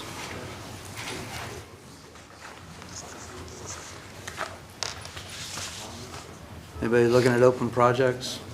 Got anything? I thought you already took care of open projects. Well, look on here, there's, Anything on here that you want to talk about? yeah, I left sidewalks and housing on here, and then we had water line changes. Taken off. Creation bonding taken off.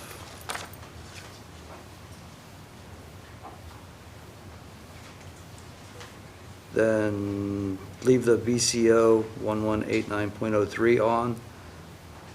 1145 West Mansfield, what was that? Oh, that's his house. All right. As soon as you forget. Is that it? So I don't need a motion to close, right? I adjourn the meeting at 7:34. Service Committee, February 8th, 2024. 7:36. 7:36. Yep. Call to order. Call to order, Service Committee meeting. Members in attendance, Aaron Sharrock, Kevin Myers, Zion Hickman, myself, Chris Moritz, Chair. Public participation.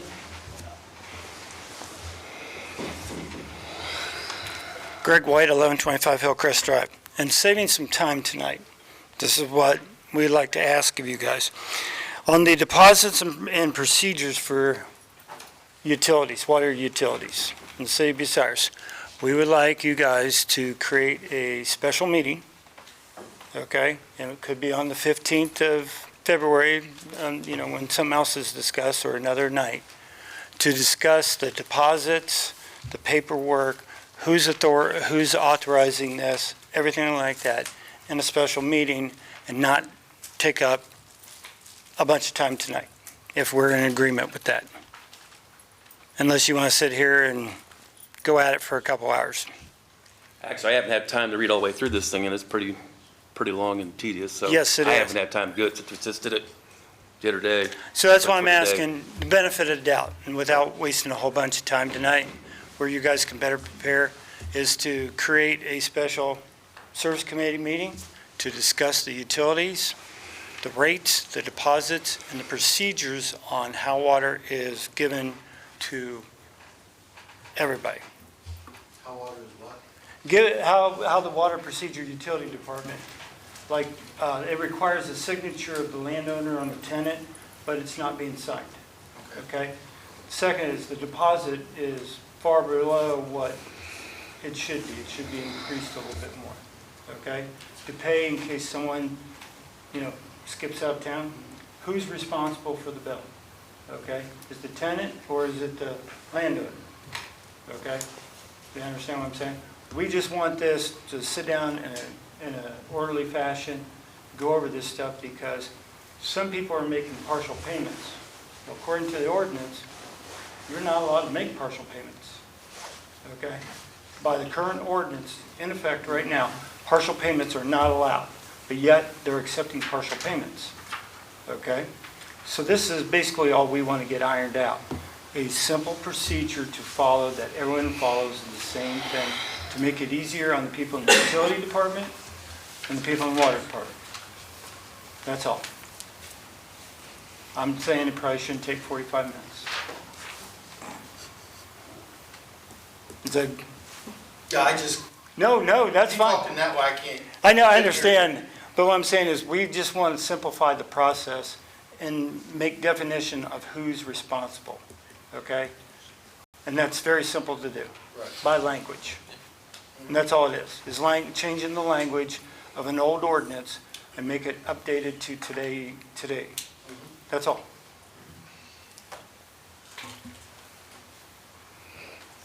If I can, I'd like to make a special meeting just for this. Yes, I would think that The would project deposits and procedures for utilities. Date I just opened up and looked at is maybe the 28th, Wednesday. That is a non-committee council week. Make it a little easier on us, because this week was a lot of time. I should be open for that. I'd have to look at my calendar at home. I'm not available on that Wednesday.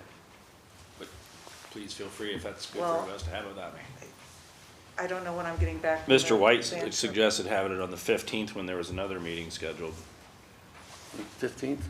Yeah, the 15th of the month, there is a special meeting for That's right, there is. the property maintenance code. And ordinance 53-2023, yes. That could be Yeah, lengthy. That's going to be lengthy in itself. Okay. Yeah, I I'm just withdraw- saying. I withdraw my statement. What time is that meeting? 6. 6, yeah. And I'm open for suggestion on the dates then, because I'm open anytime. Do we have to decide that right now, or is that something that we can come to Miranda for? I think if we don't decide it right now, if I may, we just need to That's make fine. sure that Mr. White's made aware, and we check with him to make sure he's available as well. Right. I'm okay if we look at our schedules and do that, as long as he's. That's available. fine. Is that fine with you? All I want you to do is you can pick a date later. Right. All I want you to do is make the motion that you agree to go into a Special council. special council meeting for this. All right, I'd make a motion that we go into special council meeting just for this particular. Point of order, you can't make a motion. Oh, In order, never mind, you're right, right, sorry. and we don't need a Sorry, motion, yeah. is the other point. Yeah. Would you be we could opposed, if I may, Mr. Chair? Yes. Would you be opposed if we looked at the week and did it like on the week of the 26th, since that's a fifth Tuesday week where we don't have any council meetings that week? It's still, Tuesday night, the 26th?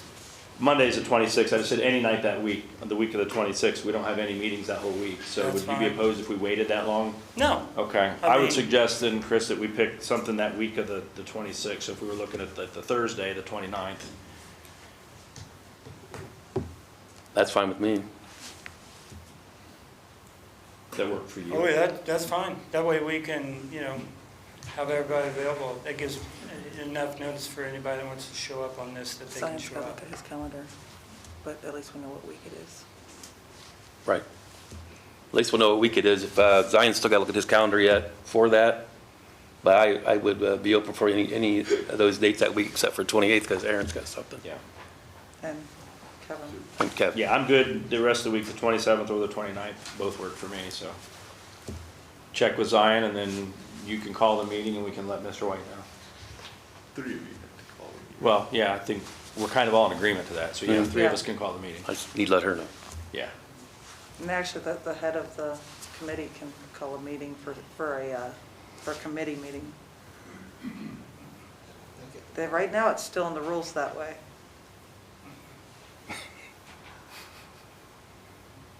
We'll do it with 3 of us, Aaron. We'll make him happy. It's not a. Yeah. So where are we at with it? We're done with Greg's thing unless he has something else he's bringing up. Nope, as long as we All right. So get is there more that. public Appreciate it, thank participation is you. the question. No. Any more public participation?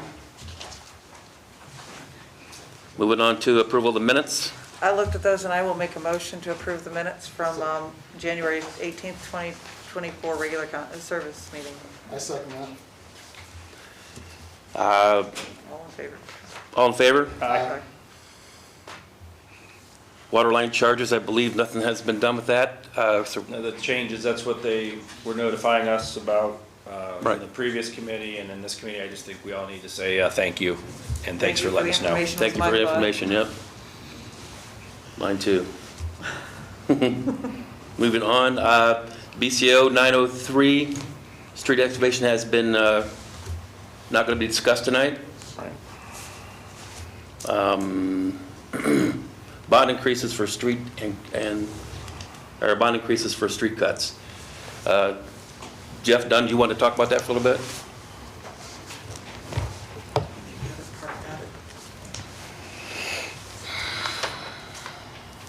Jeff Dunn, Service Garage Foreman.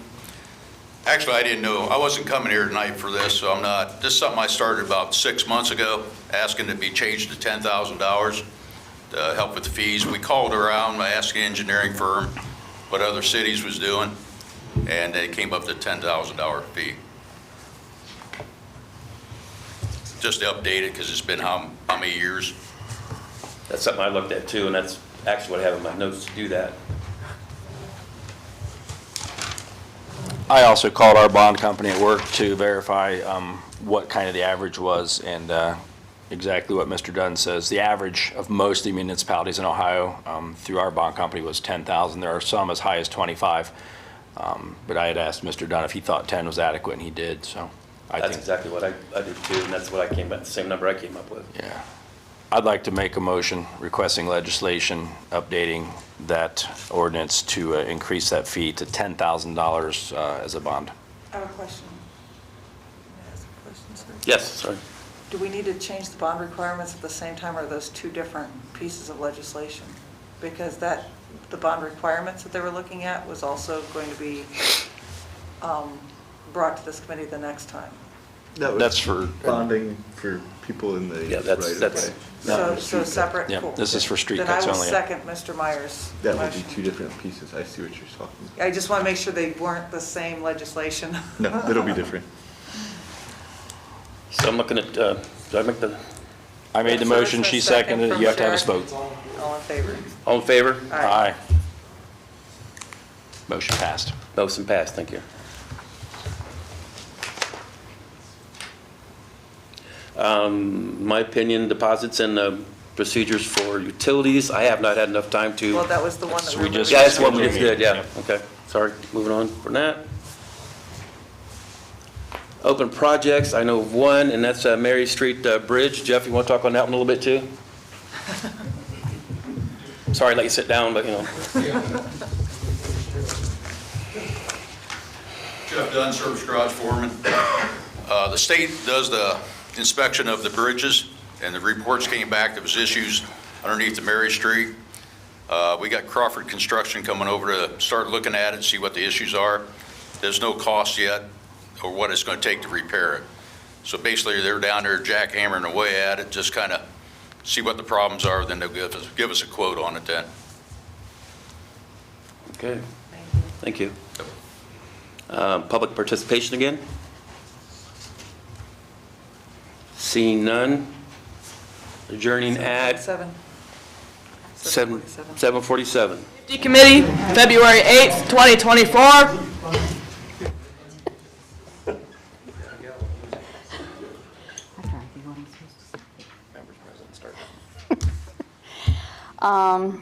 Goodness, I'm like drew a blank here. I call to order the Health and Safety Committee meeting at 7:49 p.m. Members present are Kevin Myers, C. Aaron Sharrock, James B., and myself, Vicki DeShawn, Chair. First off, we have public participation. Seeing no one, next, do I have a motion to approve the minutes from the January 18th, 2024 regular Health and Safety Committee meeting? I'll make a motion to approve minutes from the January 18th, 2024 regular Health and Safety Committee meeting. Second. Motion by Sharrock, second by me. All those in favor say aye. Aye. Opposed, same sign. Motion passes. Next on the agenda is ambulance contract.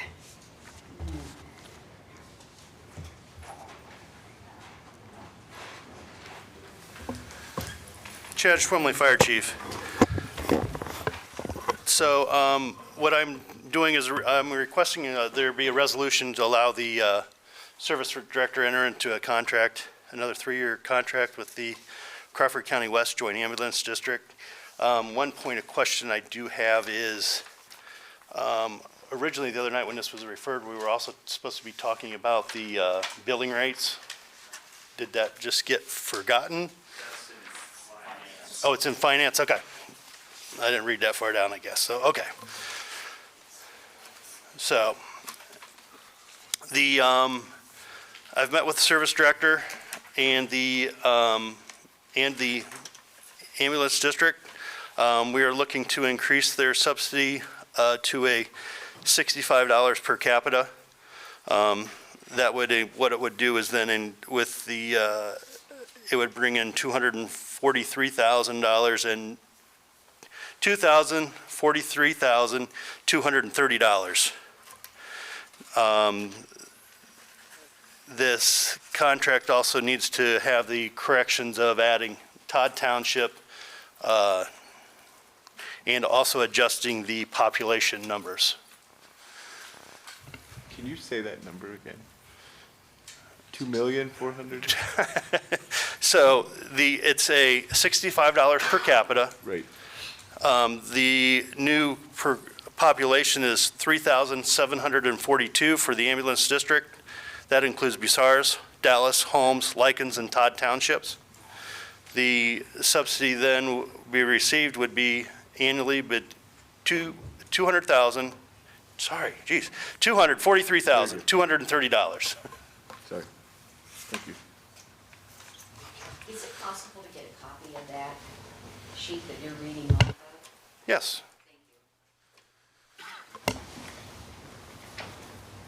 Kevin? I have a question, Chief. This is the first time this one's come up for renewal, so procedurally, do you envision at this time and then in the future, would you reach out to any of the other adjoining townships that did not do business with us and offer our services and see if they want to involve with us at this time? I have informally reached out to a couple of them. I've talked to members of the other board and township, and they are not interested. Most everything that was out there were rumors.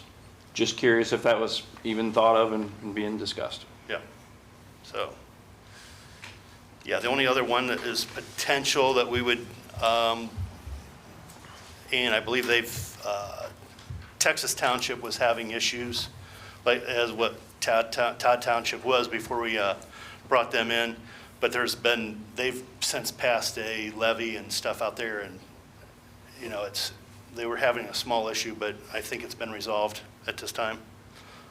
Time will tell.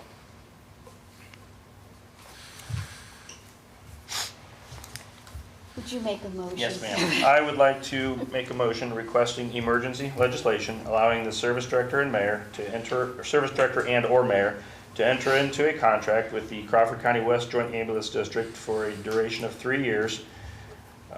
Start date would be November 1st. November 1, at a rate of $60 per capita. 65. I have that written 65. Okay. I did. I just said 60. It's a $65 per capita. I'll second that, Mr. Meyer. What was it before? 53. Do we need that to be an emergency, or well, I guess no. I made the motion as an emergency. You did make them? I did. Okay. But we don't have to enter into it until November 1? No, so. Oh, excuse me. Sorry, so I think we've got enough time if we do 3 readings. It's just we need it in process so that they can get a levy on a ballot. Right, so that I would like to keep it as an emergency to allow them to sign that contract so that the townships have time to get it on the levy on the ballot. Okay. Do I have a second? Yeah. You did? Okay. Motion by Myers, second by Sherry. All those in favor say aye. Aye. Opposed, same sign. Motion passes. Next, we have the fire department staffing, the repealing of ordinance 12-2023.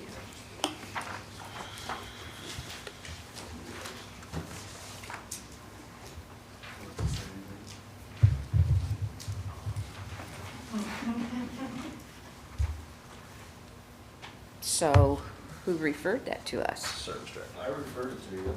So, I mean, did you want to talk? Just want your consideration to Okay. appeal it. Does anybody from the audience wish to speak?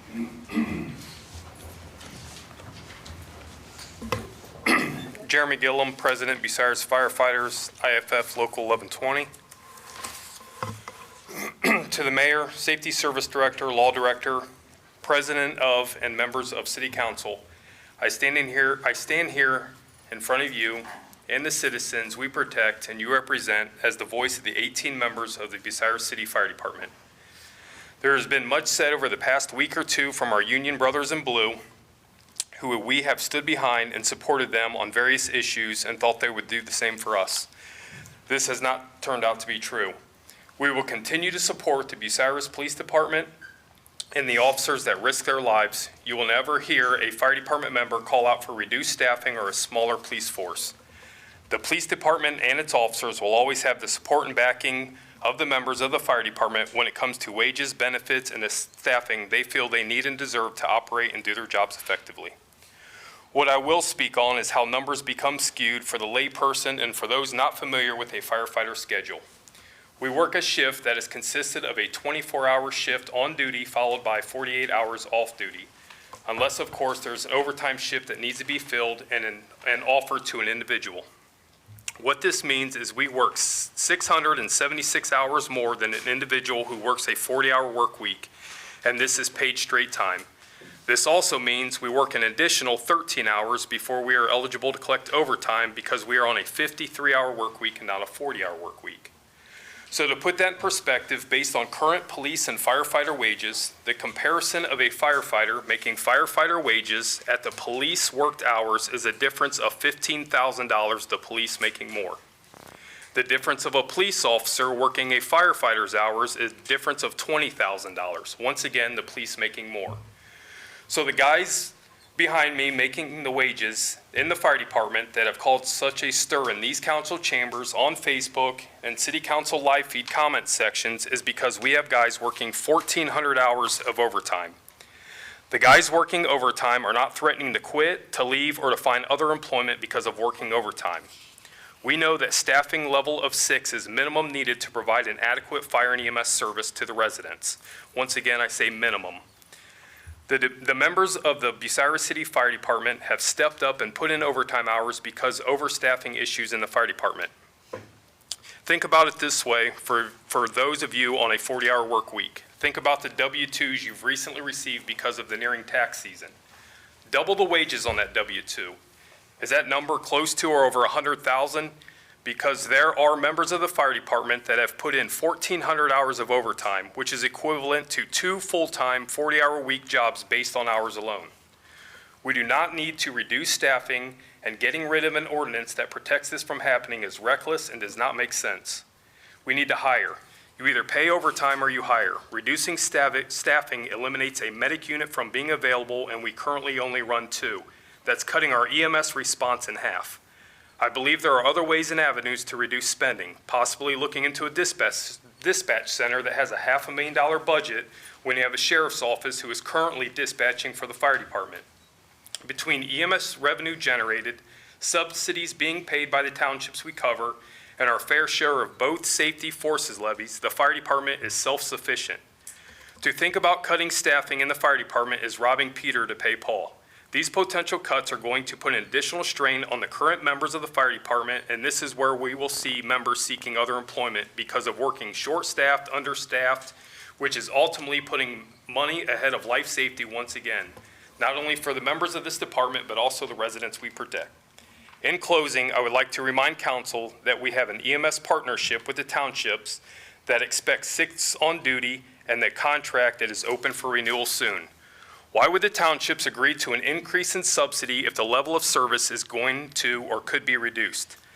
Think about the 40-hour week wages being doubled I just mentioned.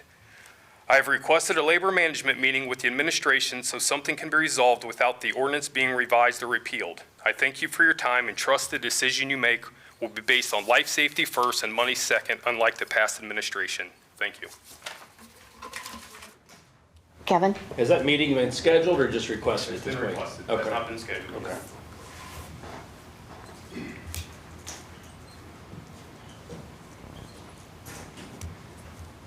Does anybody from the administration wish to speak?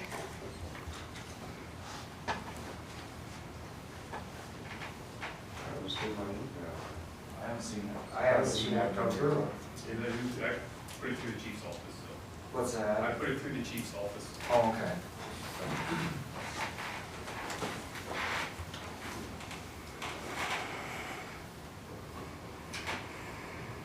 So should we table this as of now until they can? I got some things I want to say.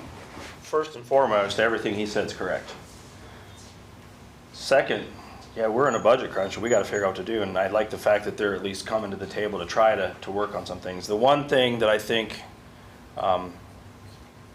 could be changed sooner than later is I spoke with the chief about this, and the current piece of legislation that Mr. Gillam referred to prohibits the chief from being counted as part of the 6 on duty during the daytime. The chief and I had a conversation about that. That's one thing that I think might has some wiggle room. Is that one of the things, Mr. Gillam, that you might discuss in such a meeting? It's an option to be discussed at labor management. Okay. How soon would we anticipate a meeting taking place? I mean, sooner than later. Do you think? I think that this needs to be done prior to a full-on. I think the ordinance saves us from. I told you this last time I was up here, 6 months ago, a year ago. The ordinance saves us 5, 10, 15 years down the road. I think there's wiggle room. I think that the union and the guys behind me are willing to work. We don't want to become into a fiscal emergency and put a strain on anybody. When I stated, I feel like we're robbing Peter to pay Paul, I mean, I think that is something that we feel that is ultimately happening here. I mean, we fought the last administration. You know, the new administration's been in office for a little over a month, 40-some days, and 22 days prior to them taking office, we were in Columbus for a ULP hearing that was, ultimately dismissed. I know everybody has the ordinance in front of them. If you would read Section 2, I think Section 2 is very important, and I think if you read Section 2 prior to voting on getting rid of this ordinance, does Section 2 even matter to anybody? I'm scrolling down to this. Could you read it while you're standing there since you have yours up? Section 2 under the ordinance number 12-2023, that this ordinance is hereby declared to be an emergency measure in the establishment of minimum staffing for the fire department is immediately needed to ensure the continued effective functioning of the fire department. Same being necessary for the preservation of the health, safety, and welfare of the citizens of the city of Bucyrus, and it shall therefore be in full force and effect from and after its passage. Thank you. May I continue? I was one of the driving forces behind that piece of legislation. I stand by it at this moment. Now, with that being said, one of the things that I spoke with the police chief about, and I want to publicly say this, we got to do everything we can not to make this a police versus fire thing. I understand the points that you make, but for the love of all things holy, we're a community. We're working together. Let's do our best to try to not make it one versus the other. And if we could just try to do that going forward, I would be appreciative of that. Quite honestly, I think a similar ordinance for the number of police officers on duty would be just as great. I don't want to see either service cut. We have to look at where we're at, and we're doing this delicate balancing act of how much money we have to take care of what we have. We've referenced back to the report that Dr. Kramer submitted to us several years ago, and if I remember correctly, it actually said that we should have 8 on duty, but we know we can't afford 8, so we opted for 6. And I know that I'm anxious to hear what comes out of this discussion with the administration to see if you guys can come up with some things from the two sides of the table that will make an impact on our budget.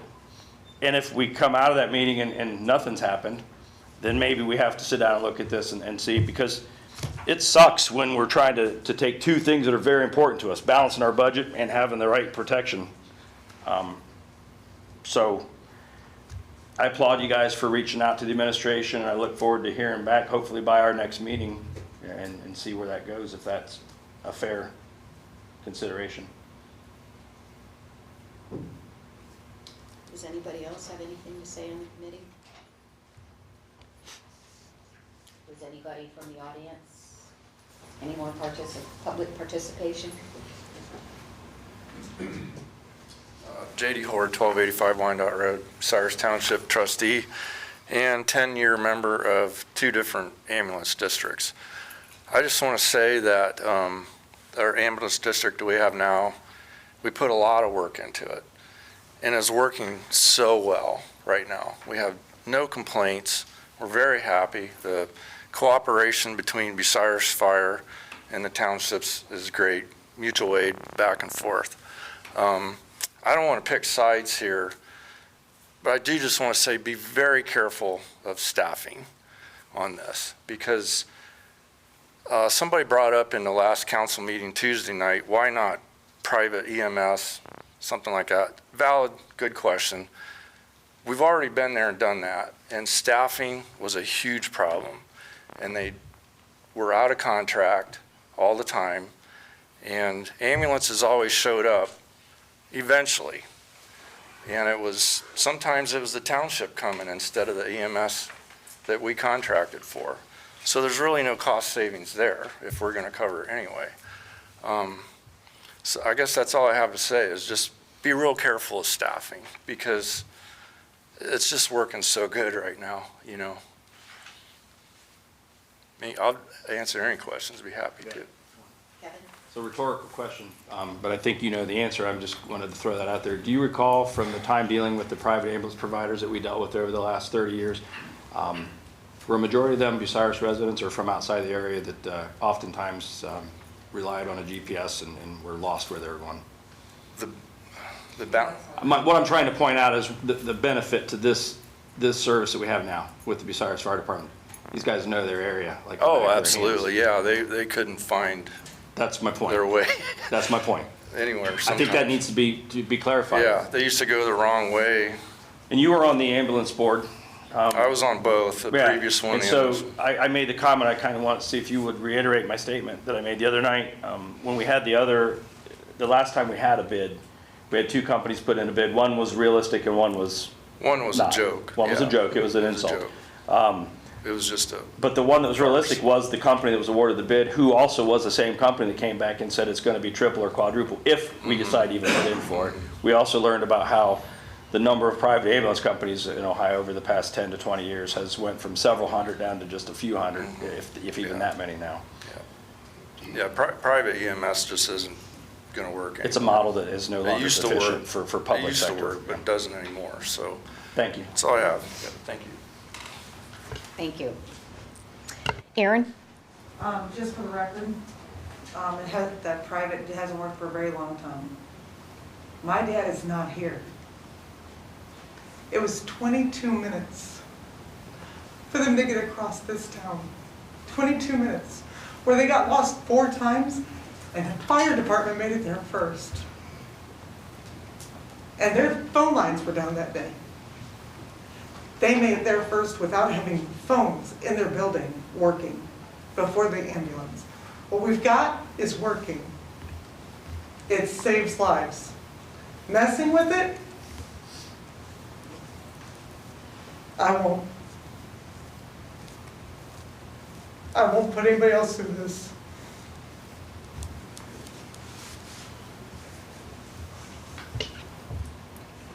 Kevin? Unless Mr. Me has anything, now I would like to request that we table this until we hear at our next meeting how that meeting between the administration and the fire department goes. Do I hear a second? Second. Aaron, you want to be the second? Give it to her. I Okay. said Jim can add it to it. Okay, motion by Myers, second by Sherry. All those in favor say aye. Aye. Opposed, same sign. Motion passes. Next, we have the Bratwurst Festival street closures.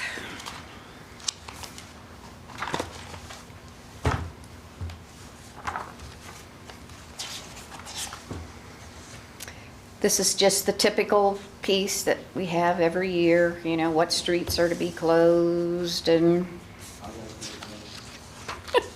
make a motion to, Broward Festival tree closures, okay,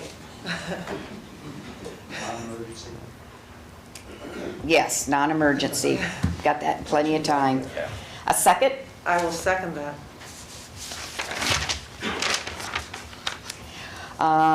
Motion by me, second by Sherry. All those in favor say aye. Aye. Opposed, same sign. Motion passes. Okay, next, open projects. I went through the open projects list, and these are the ones that I feel should stay on the list. The International Property Maintenance Code, the Fire Department staffing, updates to the Property Maintenance Code, and 450 Dudley Street. There's nothing about what that is. I don't know if it has to do with, you know, the project. No, so that's a derelict house. Oh, is that your It was, legislation? it was abandoned, the owners are Oh, no, it's deceased. vacant. And we had it inspected for asbestos, and there's like $26,000 worth of remediation that would have to occur before then I was able to demolish it. So I don't think that we have money to do 450 Dudley Street, but that was one that Dan had continued to bring up, but I don't know that there's funding available at this point to So even are we approach wanting that. to leave it or take it off? I have no problem leaving it because it's still a blighted property that we're still going to have to deal with from time to time. Okay. I say it should be under the derelict buildings portion, though. Because, I mean, that's where it had started out. Yeah, but this specific Before- property might have other complaints or things that come up. I see no reason to remove it. It can be discussed that way if there's things that come up with it. It's not going to go away. Excuse me. Madam, Mr. Oh, I'm sorry, Mayor. 450 Dudley, that's what I took to the land bank. And the land bank stated at the last meeting, or my first meeting, they stated that they're having trouble finding a living owner. And I do know they have 2 relatives that still live here yet, so. The daughter lives in Iberia or one of those. No, this is Patulus that did. I'll talk to her. So, we need to do it. Mhm. Then the fireworks and the felines. I'm trying to remember, I think that just sort of was discussed and, Yeah, a lot of different opinions of Yes. what to do with it. so I guess the question is, I know from the felines specifically, there was absolutely nothing we can, as a city, afford to do with that. Okay. I would say that that's a dead end. and of course, the fireworks, that was, Trying to establish certain dates where Right. the Ohio law already established dates, and that was to see if we wanted to shrink that Shrink list them. of dates. We can't extend it, but we could shrink it. Right. And I think my opinion, I was a chair at the time, so I wasn't a voting member, but I was not in favor of shrinking that list. It's already a state law. so we want to take that off the list as well, or leave it on? I was thinking maybe leave it on and see how it works this year, see if it was just people going overly crazy last year, because it was kind of out of control in some areas. The point was made, if I may. Sure. If phone calls go into the police department about fireworks, and trust me, that's one of my least favorite holidays. You don't get any good sleep, your dogs are pissed off, whatever. By the time you make a phone call to the police department and they get there, where was it at? Oh, it's somewhere over that way. They're wasting their time Well, chasing them down. I was gonna say this last So year they- though, this last year it was constant displays. I think like it all depends on big what day of the displays. week that, we had 2 weekends. It was right in the middle. So for me, I would say I would elect to remove it, and then if it is a problem again, we can refer and discuss it again. Yep. That's your call. Back on August the 24th, 23, the law director had prepared a draft ordinance, gave it to the Health and Safety Committee, and it deals with the vacant structure registration. There was never anything done with that. In fact, it wasn't, or it isn't even on our open project list.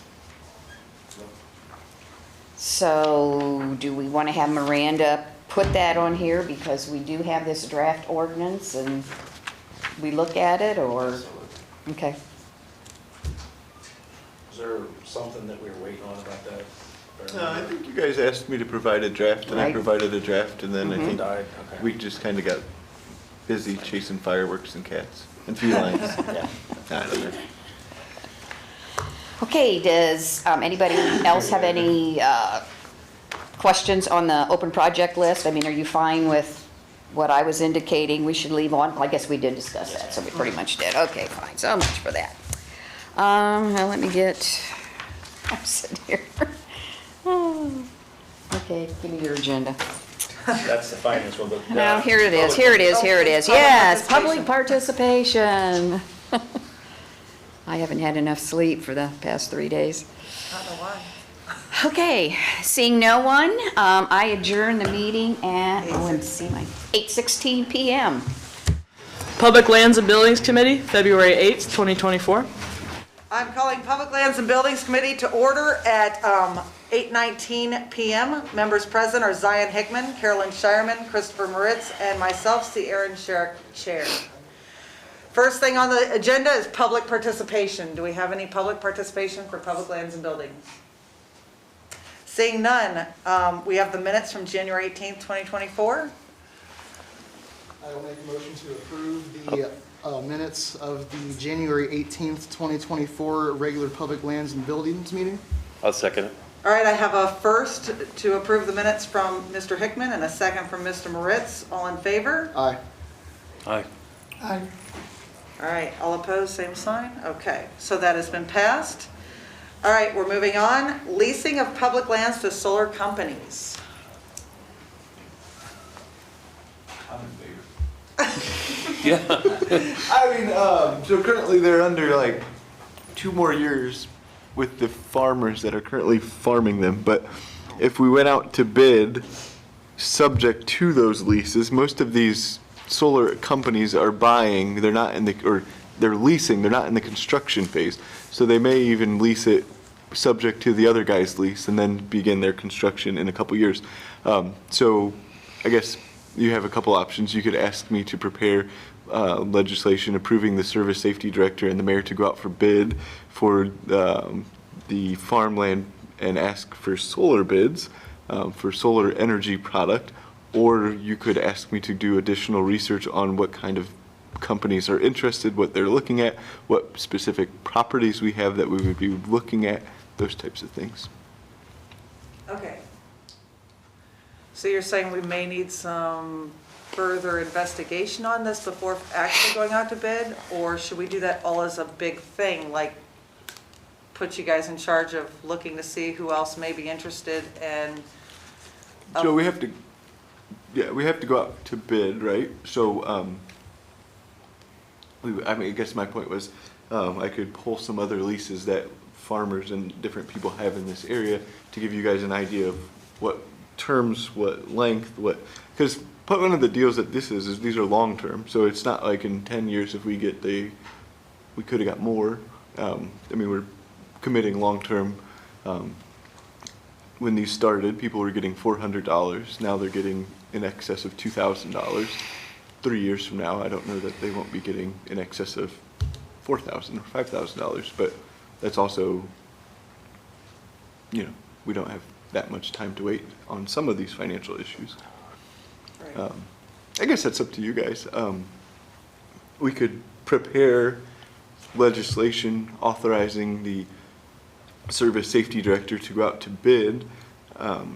We would not approve those bids. We would have to come back and ask you guys to weigh in on those bids. And at that next meeting when we had this legislation or had these 3 readings of this legislation, we would have opportunity for public comment, questions, go find out this, that, the other thing. It would just get the ball rolling as opposed to kind of sitting stagnant while we try to figure out some of the fine details. At least move in one direction, I guess. So what we would need is a motion for the preparation of legislation to begin this process? Motion for legislation authorizing the service safety director. The mayor or city service or safety mayor director to go out to bid. for the purposes of solar leasing our public lands. Yes. And I will specifically mark down which ones, and that way, I get that I say public lands and we don't know which ones those are, but we will have that by the time we come back 2 weeks from now. Mr. Fankhauser. I gotta get my name and address. Yeah. It's in the rules. 616 Prospect. Kurt Fankhauser. Is there gonna be like just like for a 20-year? I mean, is it gonna say in the bid how long it is or in the publication? Because, I mean, usually the farm bids were contained to 3 years only. I'm just kind of wondering here where you're going with this. So that would be something that I would have to discuss with the administration. I don't know. I know typically, I think, in my opinion, we let the solar companies send us their best pitch, and then we run it by you guys, because some of them may have federal funding for X amount of years, so if it's a shorter amount, they may try to pay more for a shorter amount or less for a longer amount per year. I guess it's throwing out the net and seeing what interest there is. My only other thing, just being on the airport commission, and we kind of had a meeting with Fred Fisher.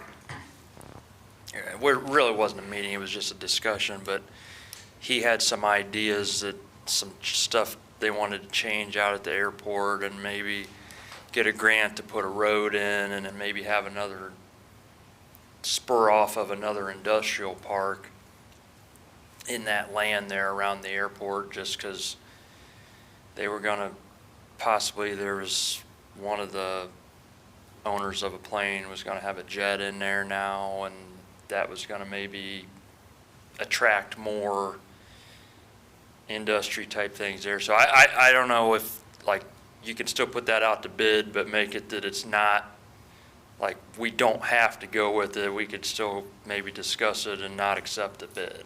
Oh, for sure. Every time we go out to bid, it's subject to approval of. That's what he just said. Okay. Okay, so I just want to make sure we're not like committing to it right now. Come up with a, He did.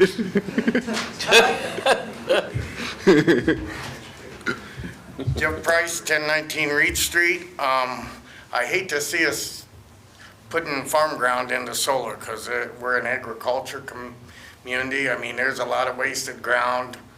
We could use reservoir, but I hate, farm ground. We start losing farm ground, and I think you're going to open up a can of worms like the windmills did.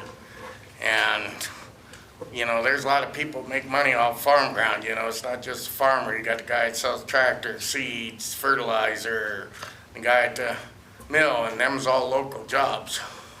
So that's all I have to say. Thank you.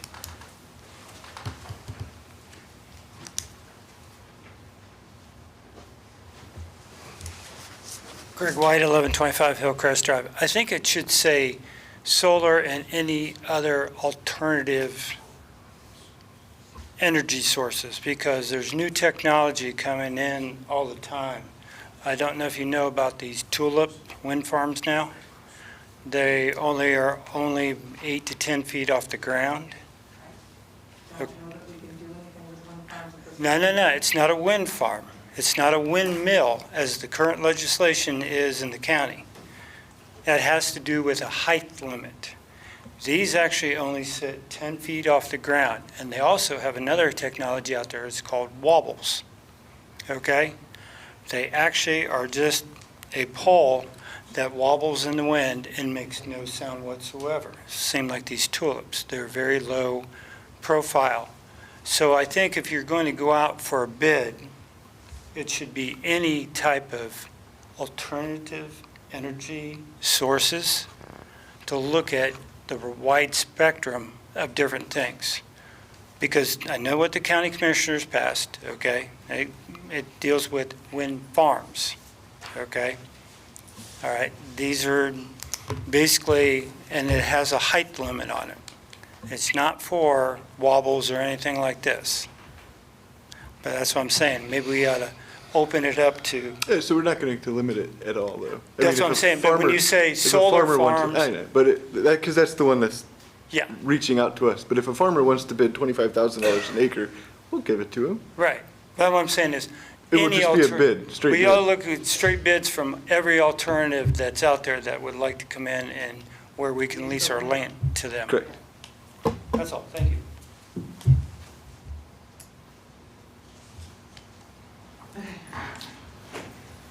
Thank you. So do we need the legislation? If you want to. Do you have a motion to move forward on legislation for him, to have him write up legislation on I this? want to do that, make a motion to move forward legislation to look into it, see what's out there. Requesting bids, yeah. A second. With a second from Mr. Hickman. So first from Mr. Moritz, a second from Mr. Hickman. All in favor, say aye. Aye. All against, all opposed, same sign. That passes, okay. Now we're going into leasing the Warren Street Tower property, water tower property. Going into a different. I think that AT&T wants to put up a tower like we have for Verizon. And the last time that we were dealing with AT&T and towers, Verizon, Mr. Fankhauser had brought to our attention some of the public bidding issues. I'm not sure how originally they would have gotten around public bidding, although that now has, the statute of limitations has run. I missed the time frame of the statute of limitations. On the original one? Yeah. Correct. So in my thought, unless somebody can educate me how we get around public bidding on that. You would either have to put it out for public bid and AT&T could bid with everybody else, or you could transfer the property to the CIC and go for that direction. So I've thought about this over the years since this tower popped up back here, and I thought, well, if the proper way to do it would have been just initially,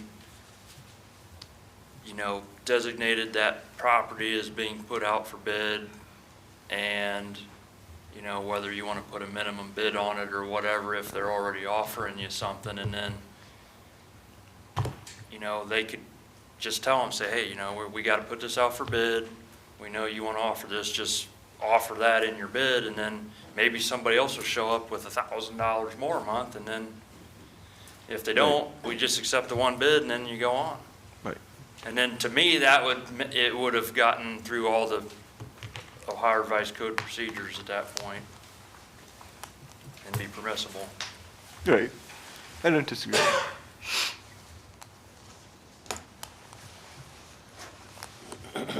Kevin Myers, 421 West Oakwood. I know that was one of the properties that was initially put on the list to be auctioned off, and that was pulled from the list because of the substantial water substructure underground there, that it couldn't be dug up. So to put a tower up, would they not need to dig down and disrupt all of those same water lines that prohibited us from selling it? Has that been looked into?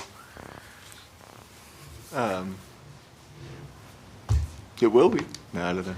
Jeff Dunn question. I forgot it, yeah. Yeah. Because originally they were going to split that into a couple lots and sell it. And the reason we couldn't was because of the Water structure underground stuff. water. That would be a Jeff Dunn question. Table. I was just gonna say, so we need to table this at this time until we get an answer from Jeff Dunn. Right. Okay, so we'll table that. All right, wastewater treatment plant upgrades. That was on the list. Are we not talking about that tonight, or? Well, so you guys originally had approved the administration to proceed on the $54 million wastewater treatment plant. And then yesterday, or 2 days ago, they all run together. Tuesday, they talked about if you add the fourth thing, clarifier, I was gonna say fluctuator, flux capacitor.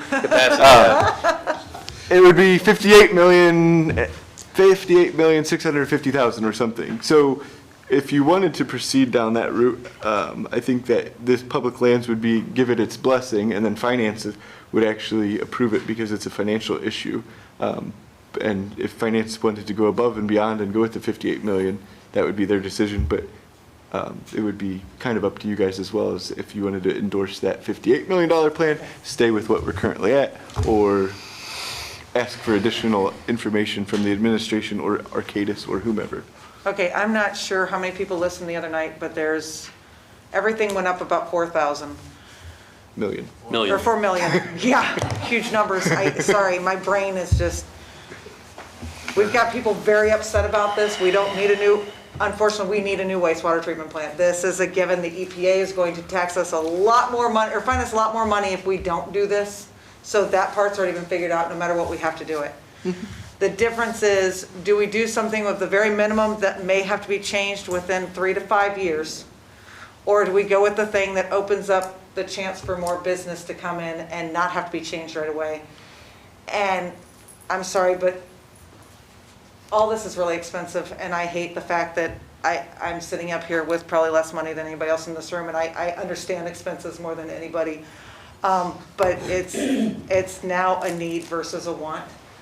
This isn't a want for us anymore. This is something we need. We have to do something, no matter what. Do we waste the time and then probably another $40 billion to change it in 3 to 5 years, or do we go ahead and do it right the first time and hope that this is everything that we need? Now, Mr. Fankhauser walked up first, so I'm gonna let him speak, and then it's you.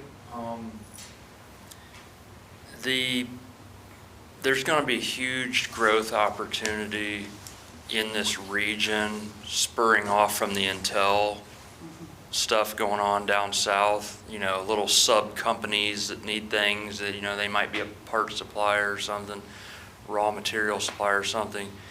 I think the bigger wastewater treatment plan is definitely the way to go, because once this stuff all starts rolling with this Intel thing,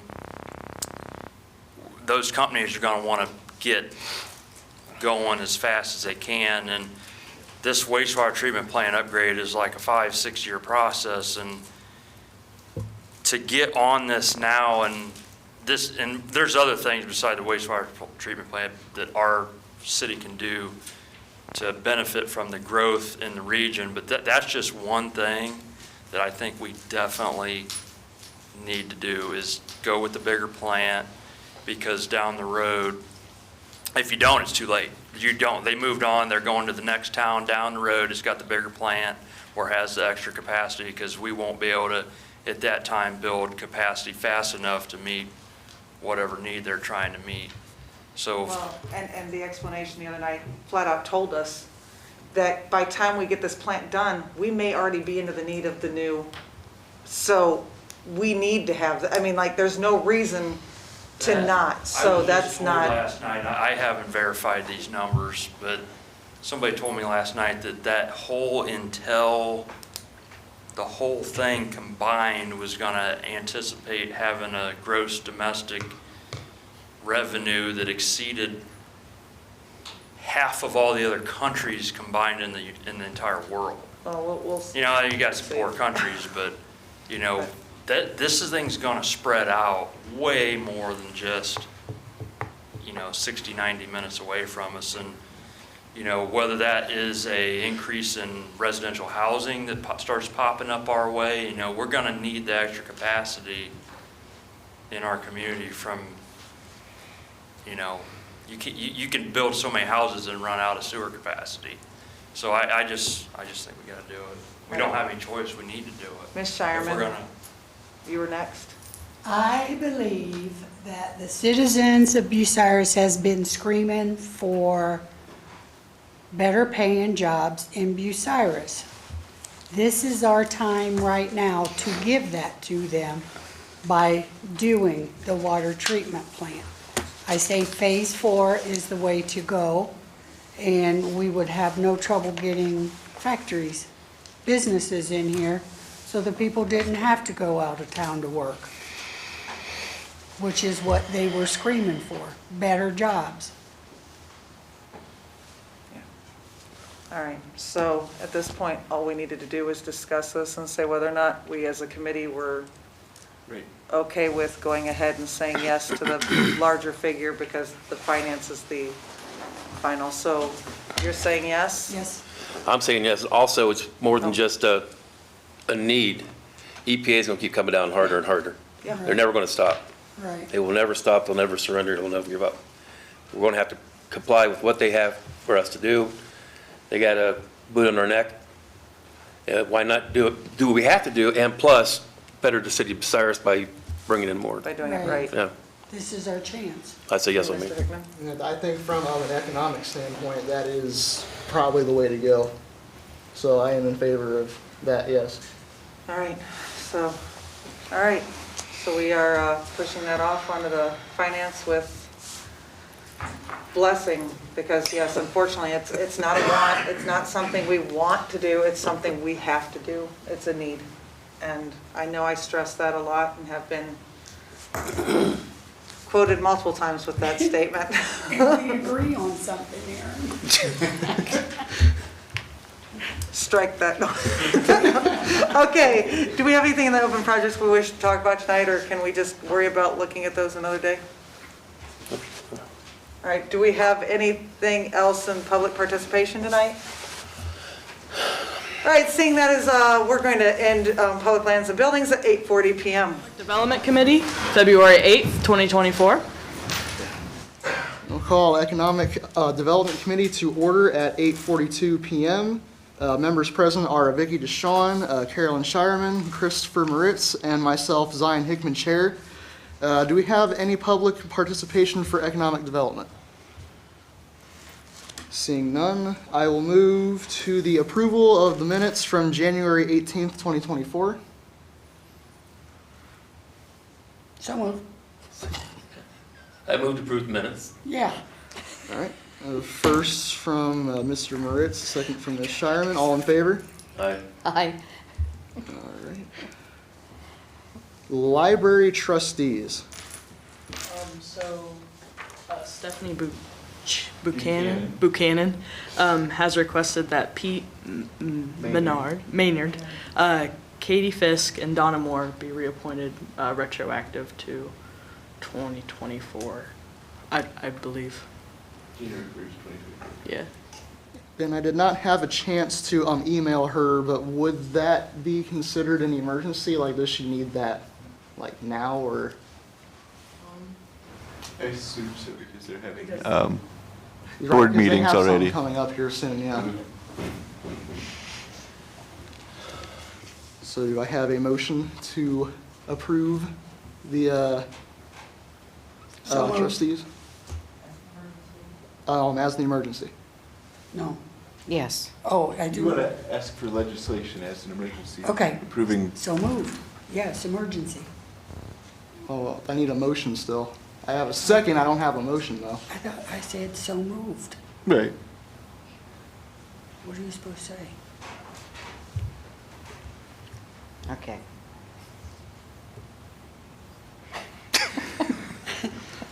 I move to request emergency legislation for the appointment of Pete Baynard, Katie Fisk, Donna Moore for 4-year terms retroactive to January 1, 2024. I second. All right, I have a first by Vicky and a second by Carolyn. All in favor? Aye. Aye. All right, that passes. The GEDD. For the time being, I have not looked at the packet. I haven't looked at the website like I told Mr. Starner. I browsed the top section of the Wikipedia article for the GEDD, not knowing that it was on the university's website. So I will take some time to read that, as I hope the rest of the committee will, and we will bring that back up the next committee meeting. Open projects. I met with the mayor on Wednesday morning to figure out what could be removed. For what I have, the County Tourism Bureau, I was going to cross that out, but because we have a meeting going on, I want to see what's going on with that. I have a comment to that, Zion. Go ahead. You know, at the last committee meeting, you had brought up on the open projects, the County Tourism Bureau, and you asked if it was still in existence. Mr. Myers and I must have not had our hearing aids in, because we responded with that the Tourism Bureau was, well, Kevin said that the Tourism Bureau was absorbed by the Bucyrus Chamber 2 years ago, and I responded stating that I had spoken with Rebecca from the Chamber, and she informed me that the Tourism Bureau was going to start back up. That Tourism Bureau is something different from the County Tourism Bureau. Well, it was never a county tourism bureau, it was the Bucyrus area. Okay, on the open projects list, back in 2015, whoever typed this, they have county. And that was when, Trish Ratliff was the executive director and all that. I think at one point there was an effort to try to talk about a county tourism. Yeah. Every 10 or so years, we talk about a county chamber and a county tourism. I was going to say, Sharrock, 1485 Edwards Drive, Aaron, they had been talking about combining. That's why it came up as a county, and then it didn't happen. That's all. That's a different topic. That was a whole different topic that just kind of went by the wayside because they changed their minds and. So this County Tourism Bureau doesn't need to stay on? It didn't happen. It never was. Okay. So we will take that off. As well as the Crawford County Education Economic Development Partnership. It's now the Crawford Partnership, I believe. And the last thing they had for that was Gary Fankhauser updated with the quarterly on November 19th of 2019. I went ahead and crossed it out. And then CHIP. I had a, so we're not doing anything with that then? Or, The CHIP, yeah, that was all taken care of through Resolution 223-2022. I see that. I didn't see that down there, okay. I can go, the 2023 public library levy. That was That done. can go. Yep. Design work for the FY 2023 runway light upgrades. I can save you some time. Everything from the public library levy all the way down. Can go. Yep. Yeah, that's exactly what I had. All the way down, that is inclusive of appointing Donna Moore to the Bucyrus Library Board of Trustees. Yes. That was an earlier appointment of her. We still want to leave on here ordinance number 34-2019, where we are amending that. And do we want to cross out the Crawford Partnership as well, or?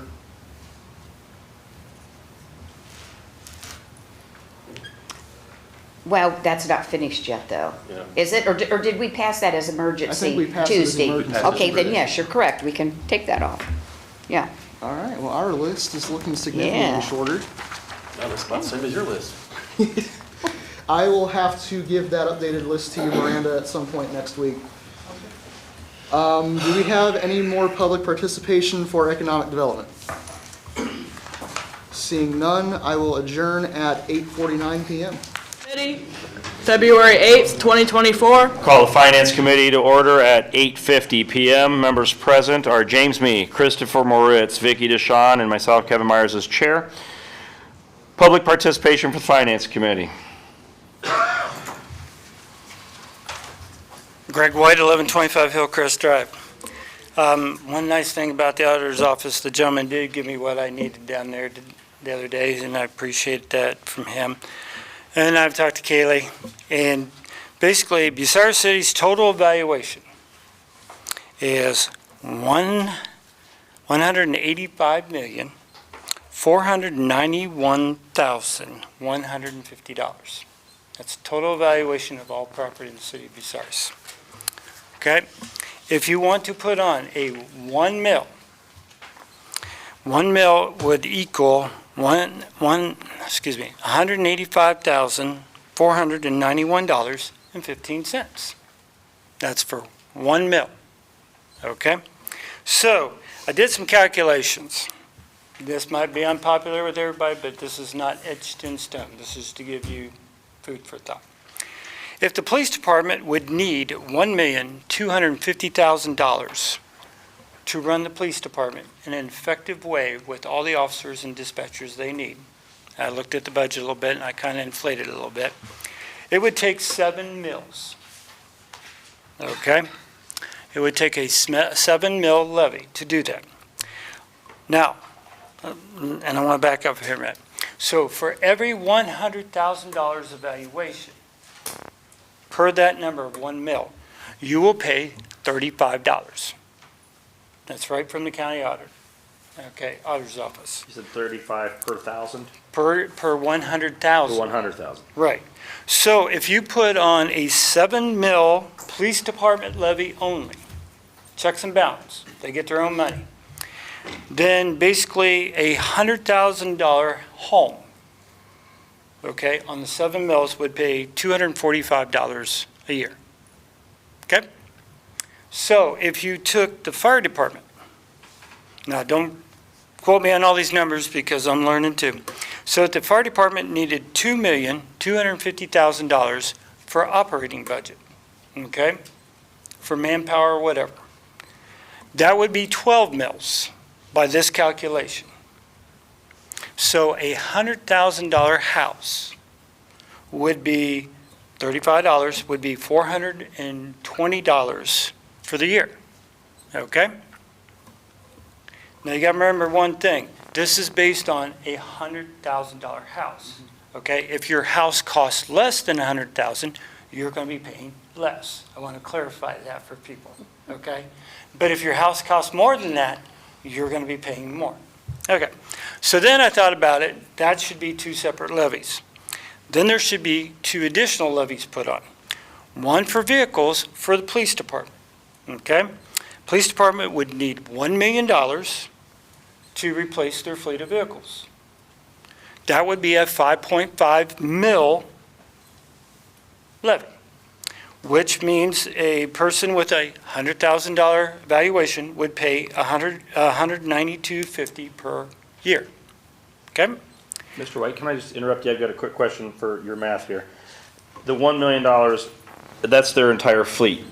That's the But we entire- don't need $1 million per year though, correct? No, hang on, I'm not done yet. But you're going to get to that? Yes, sir, I'm Go right on. there. Go on. So, once the fleet is completed in the ordinance or whatever we have to submit, then a reduction will go down to 1 mil on continuous levy, okay? That means you will have money coming in all the time that the auditor then can reinvest that money in CDs or whatever and have money available to purchase if a car got in a crash or whatever. So that 1 mil would create $185,500 a year, okay? So basically, a $100,000 house will cost you $35, okay? And then the auditor can then bank that money in CDs or whatever, kind of like and it's for vehicles only. It's nothing for us. It's for emergency response vehicles only. It's not for equipment. It's not for vest or anything like that. I kind of worked that into the budget a little bit, okay? Based on what I was given last month. So basically, that would keep a surplus of money there available to purchase new vehicles, replace something that got damaged or whatever, or in an accident or whatever. Money would be there to purchase another vehicle, okay? And it can be invested. Am I correct? Okay, thank you. All right, now the fourth levy. I'm sorry.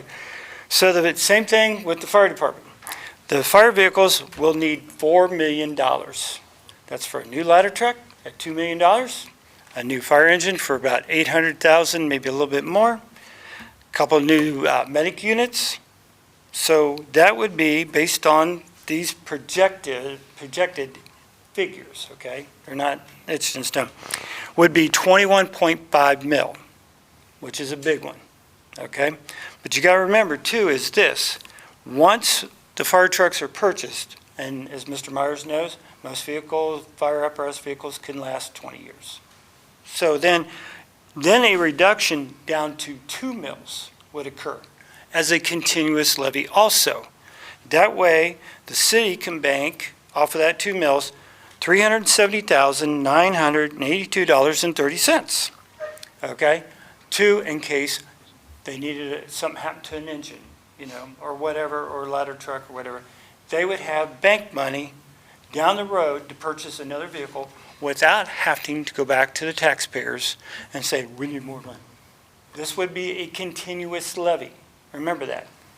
These are, the first two would be strictly a levy all the time, okay? There would be no renewal, no nothing. It would be a flat, this is what it is. That way, each entity would know, this is my budget, this is what I got to work with. That's checks and balance, okay? Let the chiefs decide how they're going to spend their money, and if they don't spend it wisely, guess what? This is what you get. I think that's fair to everybody. So basically, if on a 2 mil continuous for the fire department would be $100,000 valuation would be $70 a year. What was your annual figure for the 21.5 mil? $752.50, which is the big one. But that's, you're talking $4 million for vehicles.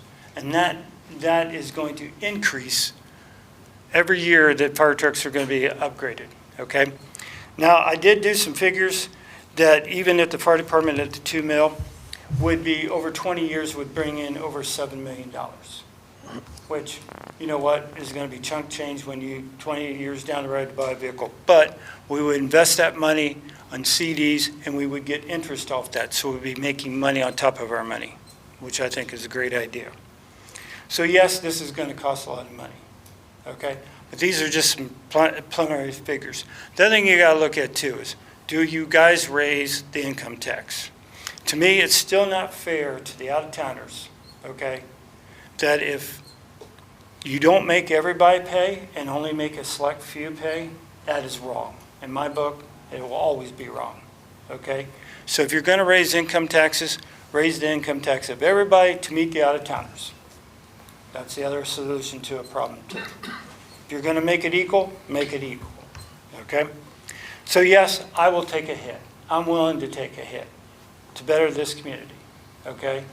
If it costs me $1,600 more in taxes, first couple of years, whatever, I'm fine with that. But people also have to understand another thing too. So if you own property and you're over 65, there are certain tax incentives that you get. Homestead, non-occupant, you get this, you get that. So people need to know that those are available to them. Now remember, they get a reduction, okay? So, but then the state makes up that reduction back to the county, which then is distributed back to the city, is my understanding. I could be wrong, but that's what I was told, okay? So basically, the city still gets their money even though somebody has a homestead or a non-occupant or this or that, or if they're on SSI or whatever. There is a tax reduction for certain things that they don't pay the full amount. So, but the state reimburses that back. So we're not losing any money whatsoever, okay? We're actually getting the whole 35%, rate. Yes, this is a big chunk change to take out. I got these numbers. I shared them with Kelly and stuff like that. She even took a snapshot of some of my picture and stuff like that, because this is something you guys are going to have to think about, okay? I'm just throwing it out to you guys. I mean, it was brought up to last council meeting. What are we going to do? What are we going to do? I took the time to at least throw some numbers together and ask people some questions to figure out what we can do to better help this community. Thank you. Mr. Wyatt, I don't always see eye to eye with you and everything, but tonight I do. And I just want to thank you for putting in that legwork on that. One of the things that was on the agenda was to just start the discussion, and you kind of took a leapfrog ahead of that, so that's exactly where we're going with things. That's what I saw. And it's all good and well that people say, please don't do this, please don't do that, but we've asked, come up with some suggestions, and we've heard several now. This is one of the best ones I've heard, so thank you. One of the things that I will point out, though, I've asked both of the chiefs to give me an amortized schedule of all their vehicles. I see it a little differently than you do. I would not want to go to the voters and ask for, 5.5 mils for police vehicles and 21.5 mils for fire department vehicles. I would like to amortize that and know that every year I need 3 mils because a ladder truck is good for 30 years, whereas an engine's good for 20 years, but a frontline engine's only 10 years. A medic unit is probably only 4 to 6 years. So each vehicle is a little different. So when you say, well, we're going to do this up front, it doesn't jive because each of them has a different lifespan. That's right, but the only thing is if you're going to have to go out and replace these things, why not go replace them today at what it's costing today's figures? Because in 5 years, what's going to happen to the cost? Oh, I get that, and I'm one of the biggest opponents to financing these things. We've been financing these things where we took the initiative years ago to set aside money to buy garbage trucks, but by God, we couldn't do it for ambulances and police cars and fire trucks. Right. That's what I'm saying is, if we do it as a chunk and get it purchased to where they get the new vehicles, it's only going to be a year or two chunk. Yeah. To put this on the ballot in November, we have to have a decision by August. So we do have some time to discuss it. That's fine. I'm glad that we got the ball rolling, though, and I look forward to hearing more from you on that and from other members of the community. Trust me. Thanks. Thank you. Is there any other public participation? Kurt Fankhauser, 616 Prospect. I want to thank you, Mr. White. If you would, address the committee. Oh, sorry. I had a question about the numbers you presented, though. That's fair. Now, in that scenario, Mr. White, are you proposing dropping the income tax stuff completely, like the 0.5% and the 1/4% we currently have on the books, and totally going with property taxes to fund? I think that's all a lot of things that we're going to have to discuss over the next couple of months. All I'm throwing the olive branch out to say, hey, here's some numbers, here's some figures to look at. It'll be up to this finance committee to figure everything out, but then the burden is not on the out-of-towners. It should be across the board, everybody. Right. And then if you need to repeal certain things, And that's for finance committee to Yep, review. yep. Okay, I've been saying this for years, that there should be some sort of property tax. If you go back to the old council minutes when Mike Castor came to council, he said he wants to help out, Yeah. but he's a retiree, so the income tax thing to him, he's basically voting for something that ain't gonna cost him anything, and so he did mention property tax in Yeah. some of the Well, old minutes. And to your point, Kurt, I think a lot of what we've heard from a lot of the out-of-town people that have spoke is they don't mind paying, they just want to pay what's fair.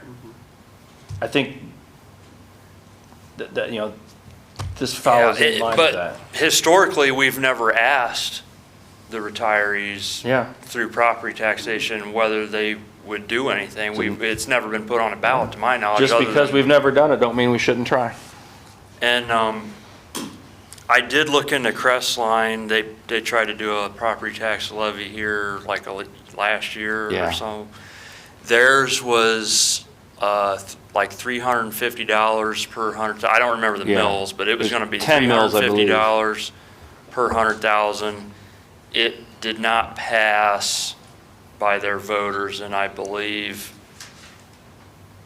it might have been like a 10 or 15% margin. Yeah, it was close. Of what it fit. Now, they had some lady on their city council that used to be on city council was going around knocking on doors telling everybody not to vote for it too. Yeah. So, I mean, disgruntled ex-council person. But if you're going to do that, I think this presidential election would be your best chance at passing a property tax, because you're going to get a lot of non-property owners voting, because you're bringing out, some people only vote in presidential elections. So just throwing that out there. All right, thank you.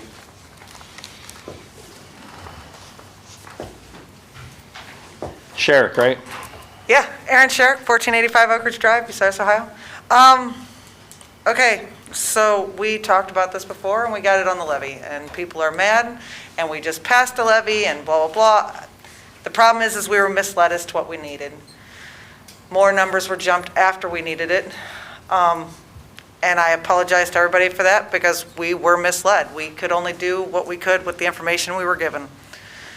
In the meantime, we have to make changes. And yes, I don't see where it's okay to take away the tax credit for two reasons. One, it's only hitting one group of people. And two, it doesn't go where we need it to go. We need it specifically for safety forces. And I brought it up the other night and made sure this came back to committee like this, and I just figured I'd explain. We definitely need to do another income tax. We need the income tax so that it's even for everybody. So we can keep that tax credit on there and have, at the same time, everybody's paying the same amount, because that's what's right for our community. But yes, we also need a property tax, but we can't be dividing it, because the second we divide it to police versus fire, now we're pitting everybody against each other again. And we've had way too many years of this, where we've got so many people throughout this community who think that our fire department is useless because that's what they're being told, because it's police is more important than fire. I'm sorry, when my house is burning down, those fire trucks are really important to me. And I've had that happen. When my family member needs 911 call, that ambulance is really important to me. When my car gets broken into, those police cars are very important to me. They're all important. We cannot pit one against the other. We cannot continue this crap of, well, let the voter decide who they want to support. No, all these are important. It needs to be together. So although I agree with Greg White about the fact that we need the property tax levy to cover the equipment, and we also need this, but we do not need to separate it. So, just saying. Good news is we don't have to decide that tonight. I know. I can promise you that we're going to discuss it at every meeting between now and when we have to make a decision by August. So, Mr. May. Harold May, 934 East Warren. And actually, I don't want to go up here, if we were going to discuss the credit, I wasn't going to bring that up. So are we going to discuss that or not? Because We can if you want to. Well, It's on the, Well, because I thought because they had mentioned, last time we you guys talked a little bit, and then at the end we kind of got up and said something, so I didn't want to get out of order here. But I'll say this, and when it comes to that, and I'll make this quick. When we keep calling it credit, I want to reaffirm this, is it's the reason it's called as a credit because it's a tax that's already paid somewhere else.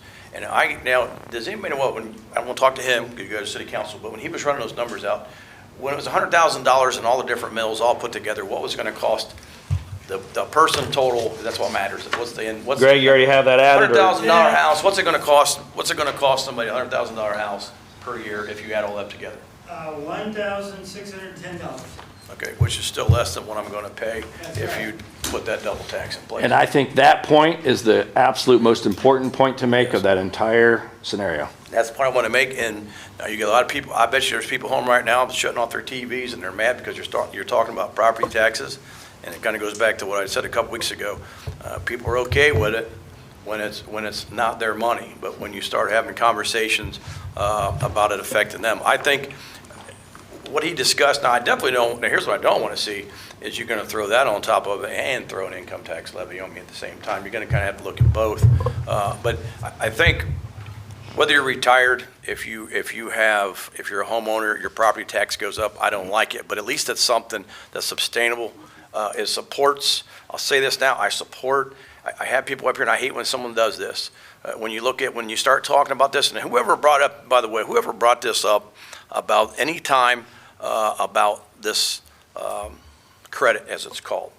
Every time you bring this up, this is exactly, you see the division, you see people start pointing fingers, people get mad at the police gets mad at the fire department gets mad at them, everybody gets accused of not supporting the safety forces, and even though it was only a year ago we came up here and we voted in a safety forces levy, because we do support them, but the minute you speak up, and I'm not speaking up arguing about what their raises were, I'm not speaking up about what the overtime, I really don't care. What I'm concerned about is when you start coming after those 1,700 people and ask them to pay double the amount. And it's about being fair. I said this last time. I don't like the fact that my water rates is going up, but so are yours. I don't like the fact that my property taxes might go up, but so does everybody in this room. As a matter of fact, if you don't own a house but you rent, well, you can rest assured when the property taxes go up, so does your rent. Everybody has to put in and pay a little bit. So I liked what he said. I don't like paying more, but I like the idea that when you decide to vote on something like that, and it does have to go to the voters and they have to understand what it's about. Now, if you were to make me pay a double tax and then throw that on later on, ask me to vote for that, of course I'll say no. I'll be like, you're already getting enough, you're not getting any more, and that's the end of it. So I'm glad to hear he had some great ideas. I was trying to keep up with the numbers, but I think in the end of the day, that's what's going to matter. Now, not everybody has a $100,000 home either. Right. With the inflation, that changed. What used to be $30,000 homes now $100,000 homes. So another point, that's on the auditor's appraised value, not on what you think you could sell your house for today. Right. Yeah, and I know when they base it. When you guys, it's always a little less. bit different. So go ahead. I have a question for you and for Mr. Miller. Both. I think you're the only two in the room that were here the other night that this involves. And we had talked about some negotiating, right? And we said maybe we'd be willing. I just want to get a pulse for how you feel.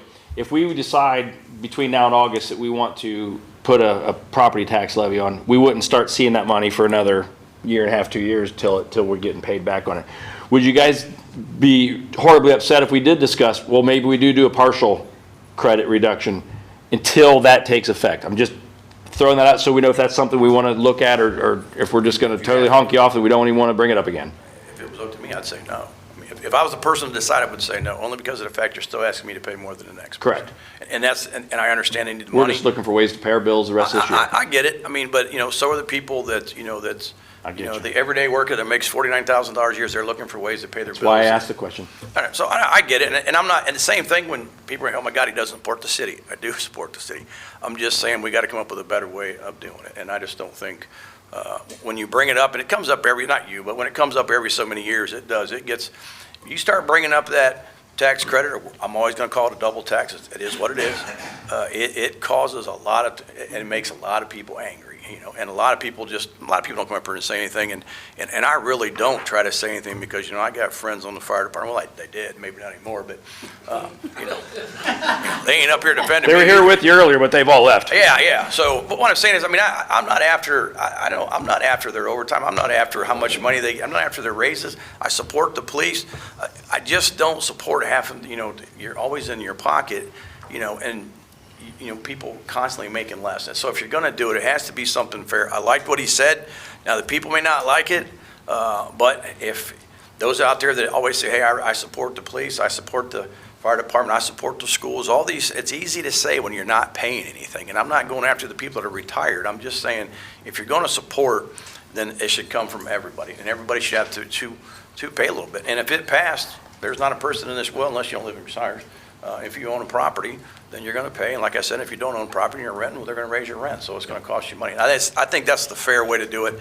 And at least if you don't like it, you understand that, things happen and things do increase. So that's all I'll say. Thank you, guys. Thanks, Mr. Mack. If you have something you want to say, Max, by all means, come and say it. That's why we're here. Max Miller, 135 East Kilbourne Drive. I will say that I'm willing to pay more property taxes. I'm willing to pay more income taxes. I feel like I'm in a good place. You could even do a wealth tax where you make above a certain level and, you pay more tax. That's a pretty democratic ideal. Again, we got a lot of Republicans up here, so I don't know how much you'll get for that. But, my problem was that it's on the back of the out-of-town workers. People that would love to work in town if they could. They went out of town because that's where they had to find jobs to provide for themselves, to provide for their families. I'm willing to pay. I appreciate my fire department. I appreciate my police department. I want them there when I call. I want them available to, my friends and family. I'm willing to pay more. I'll chip in whatever we need, but I want it to be fair and equitable. And I don't know if a wealth tax is fair and equitable. To me, I'm saying I'm in a good place. I can throw in a little more than someone that's making, the median. So I'm willing to pay more.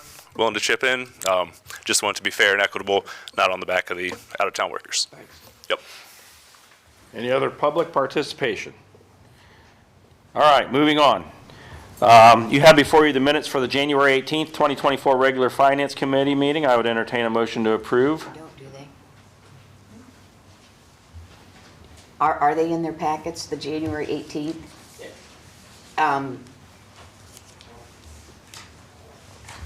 Did you get my email that I sent where I said I had revisions to those minutes, but? Since I had already posted the packet. Gotcha, okay.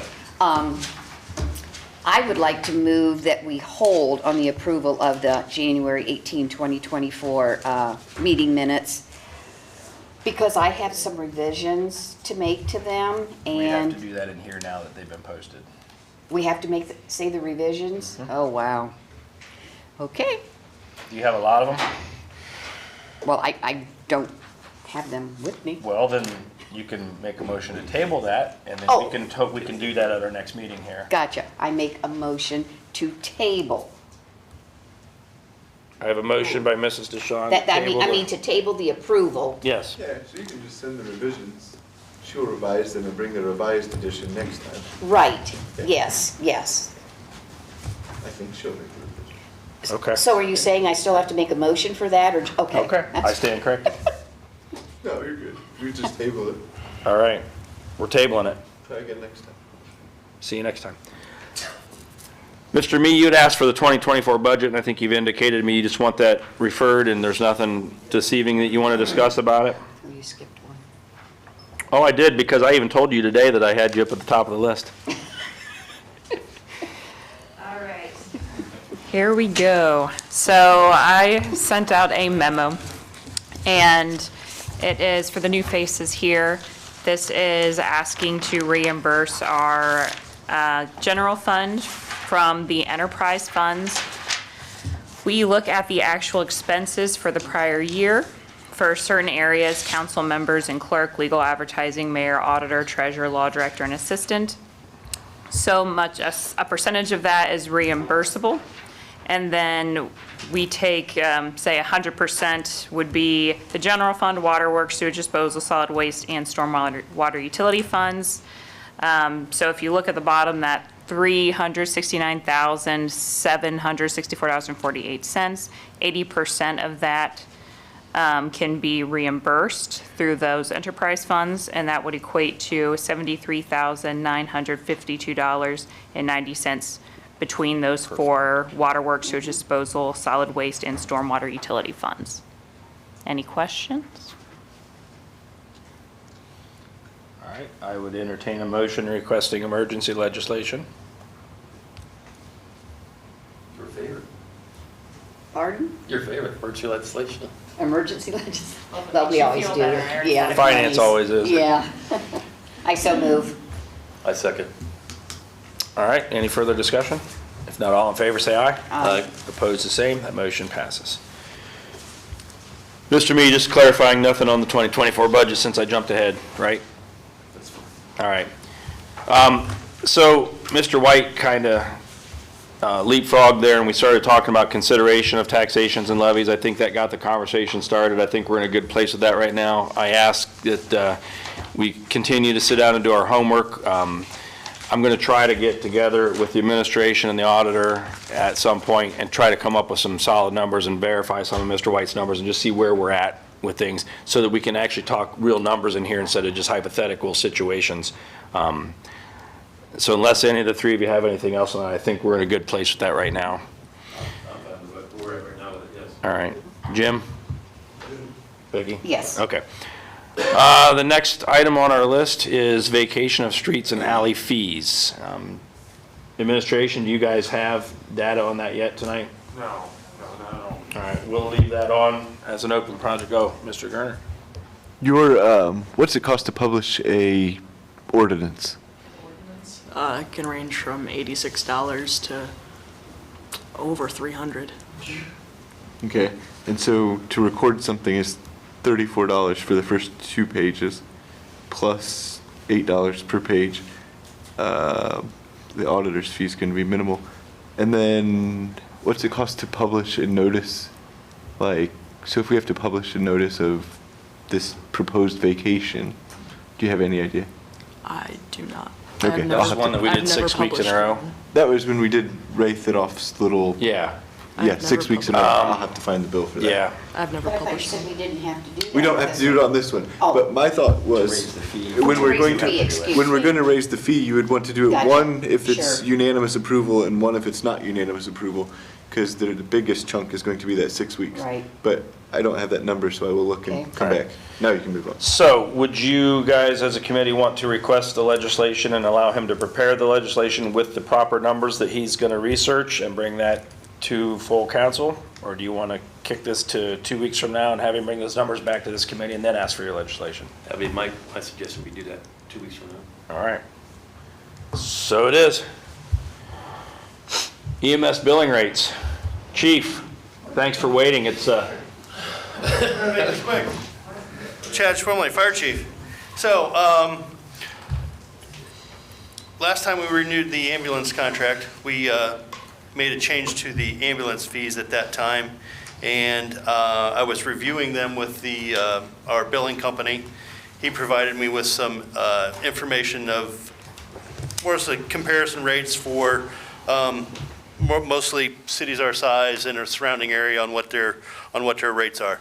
I'm just wanting to recommend these proposed rate changes so that they take effect November 1st of 2024 at the same time as when the new ambulance district contract would take place. Okay.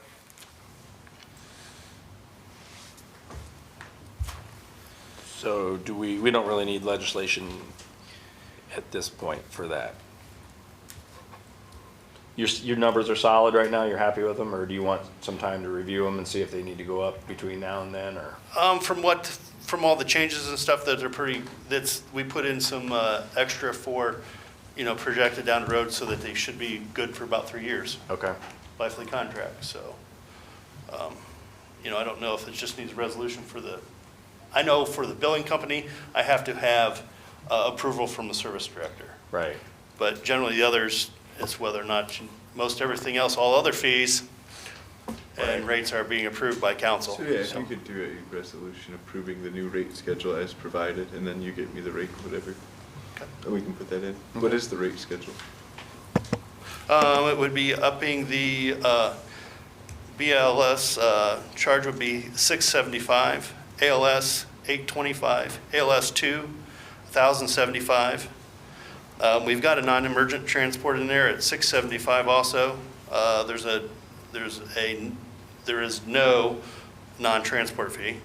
And then mileage would be $15.50 per mile.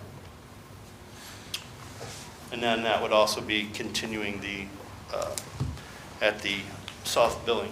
Yeah, did the billing company give you any feedback on where that falls within the threshold of the allowables from the Medicare, Medicaid, and the major insurance companies? So on that stuff, what it's going to do, I'll make sure I forward the other, that's in that Medi-Count review that I've got, and it's actually, it'll be part of my annual report also. But what's going to happen with this is we're falling in right where we need to be for Medicare, Medi-Count, or Medicare, Medicaid, and all those. What it's going to do is we are going to see a higher, there's going to be a higher, oh crap, I forgot the term, sorry. Let's see if I got it.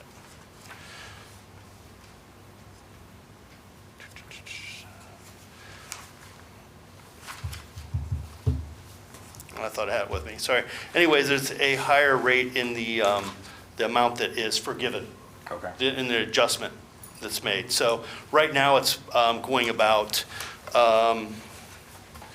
just for an example, last year and this is what was billed in the Crawford County West Joint Ambulance District, there was bills for $93,708, and we collected $48,110. So it's, what it's going to do is it'll those write-offs, and it'll push those numbers up. Okay. Doesn't necessarily mean that you're going to get more money in from those. Insurance companies and other stuff like that, that's where you'll see that. The increase. The increase that. Okay. Does anybody wish to request legislation with a resolution authorizing the adoption of the new rate schedule effective November 1st? I'd like to make a motion. I have a motion by Mr. Mee. Second by Mr. Moritz. Any discussion? If not, all in favor say aye. Aye. Opposed, the same. The motion carries. All right. On the water line changes, again, this committee thanks you for notifying us of the changes, and I'm glad to see that you guys are pulling that money and using it in the city limits where it's going to benefit a heck of a lot more people than the water line that was proposed going to Sulphur Springs, so thank you for that. On the bond increases for the street cuts, do we need to do anything on that one? Since we're not spending money on that. And the same deposits and procedures was kicked to another meeting. So the wastewater treatment plant, additional upgrades. Public lands and buildings kicked it over to us, so we need to amend the previous piece of legislation, or do we need a new piece? So I suppose you would amend and supplement, asking the administration to prepare a request for quotes at the $58 million, $650. 58. Not to exceed 58,650,000? Yes, 58,650. Yeah. And then they can send out the request for quotes, and then at that point, you guys have some information to look at what group to go with. Okay. So we are seeking a resolution that authorizes the administration to amend the previous piece of legislation that we passed, amending the new dollar amount not to exceed $58,650,000 as an emergency. So moved. Second. I have a first by Mrs. DeShawn and a second by Mr. Moritz. Any further discussion? If not, all in favor say aye. Aye. Opposed, same. That motion carries. Anything on the open projects list that any of the three of you wish to bring up? Mr. Mee? No. Mr. Moritz? Not this time. Mrs. DeShawn? No. All right. Public participation. Anybody from the public wish to speak? Oh, I was just wondering. If you had getting out of here by 9:30 I on your wanted to bingo see if card, we Mr. could make this Fankhauser is thing go gonna to make 4 sure you don't. hours. 4 I just hours, wanna see get if out we of could here. set a record here, Yeah. make it go to 4 hours. You want to stand there for 2 minutes? No. You All have right. the ability to cut him off Yeah. as per adjournment. All right. We're going to adjourn the Finance Committee at 9:28 PM. Thank you all for a long but profitable evening.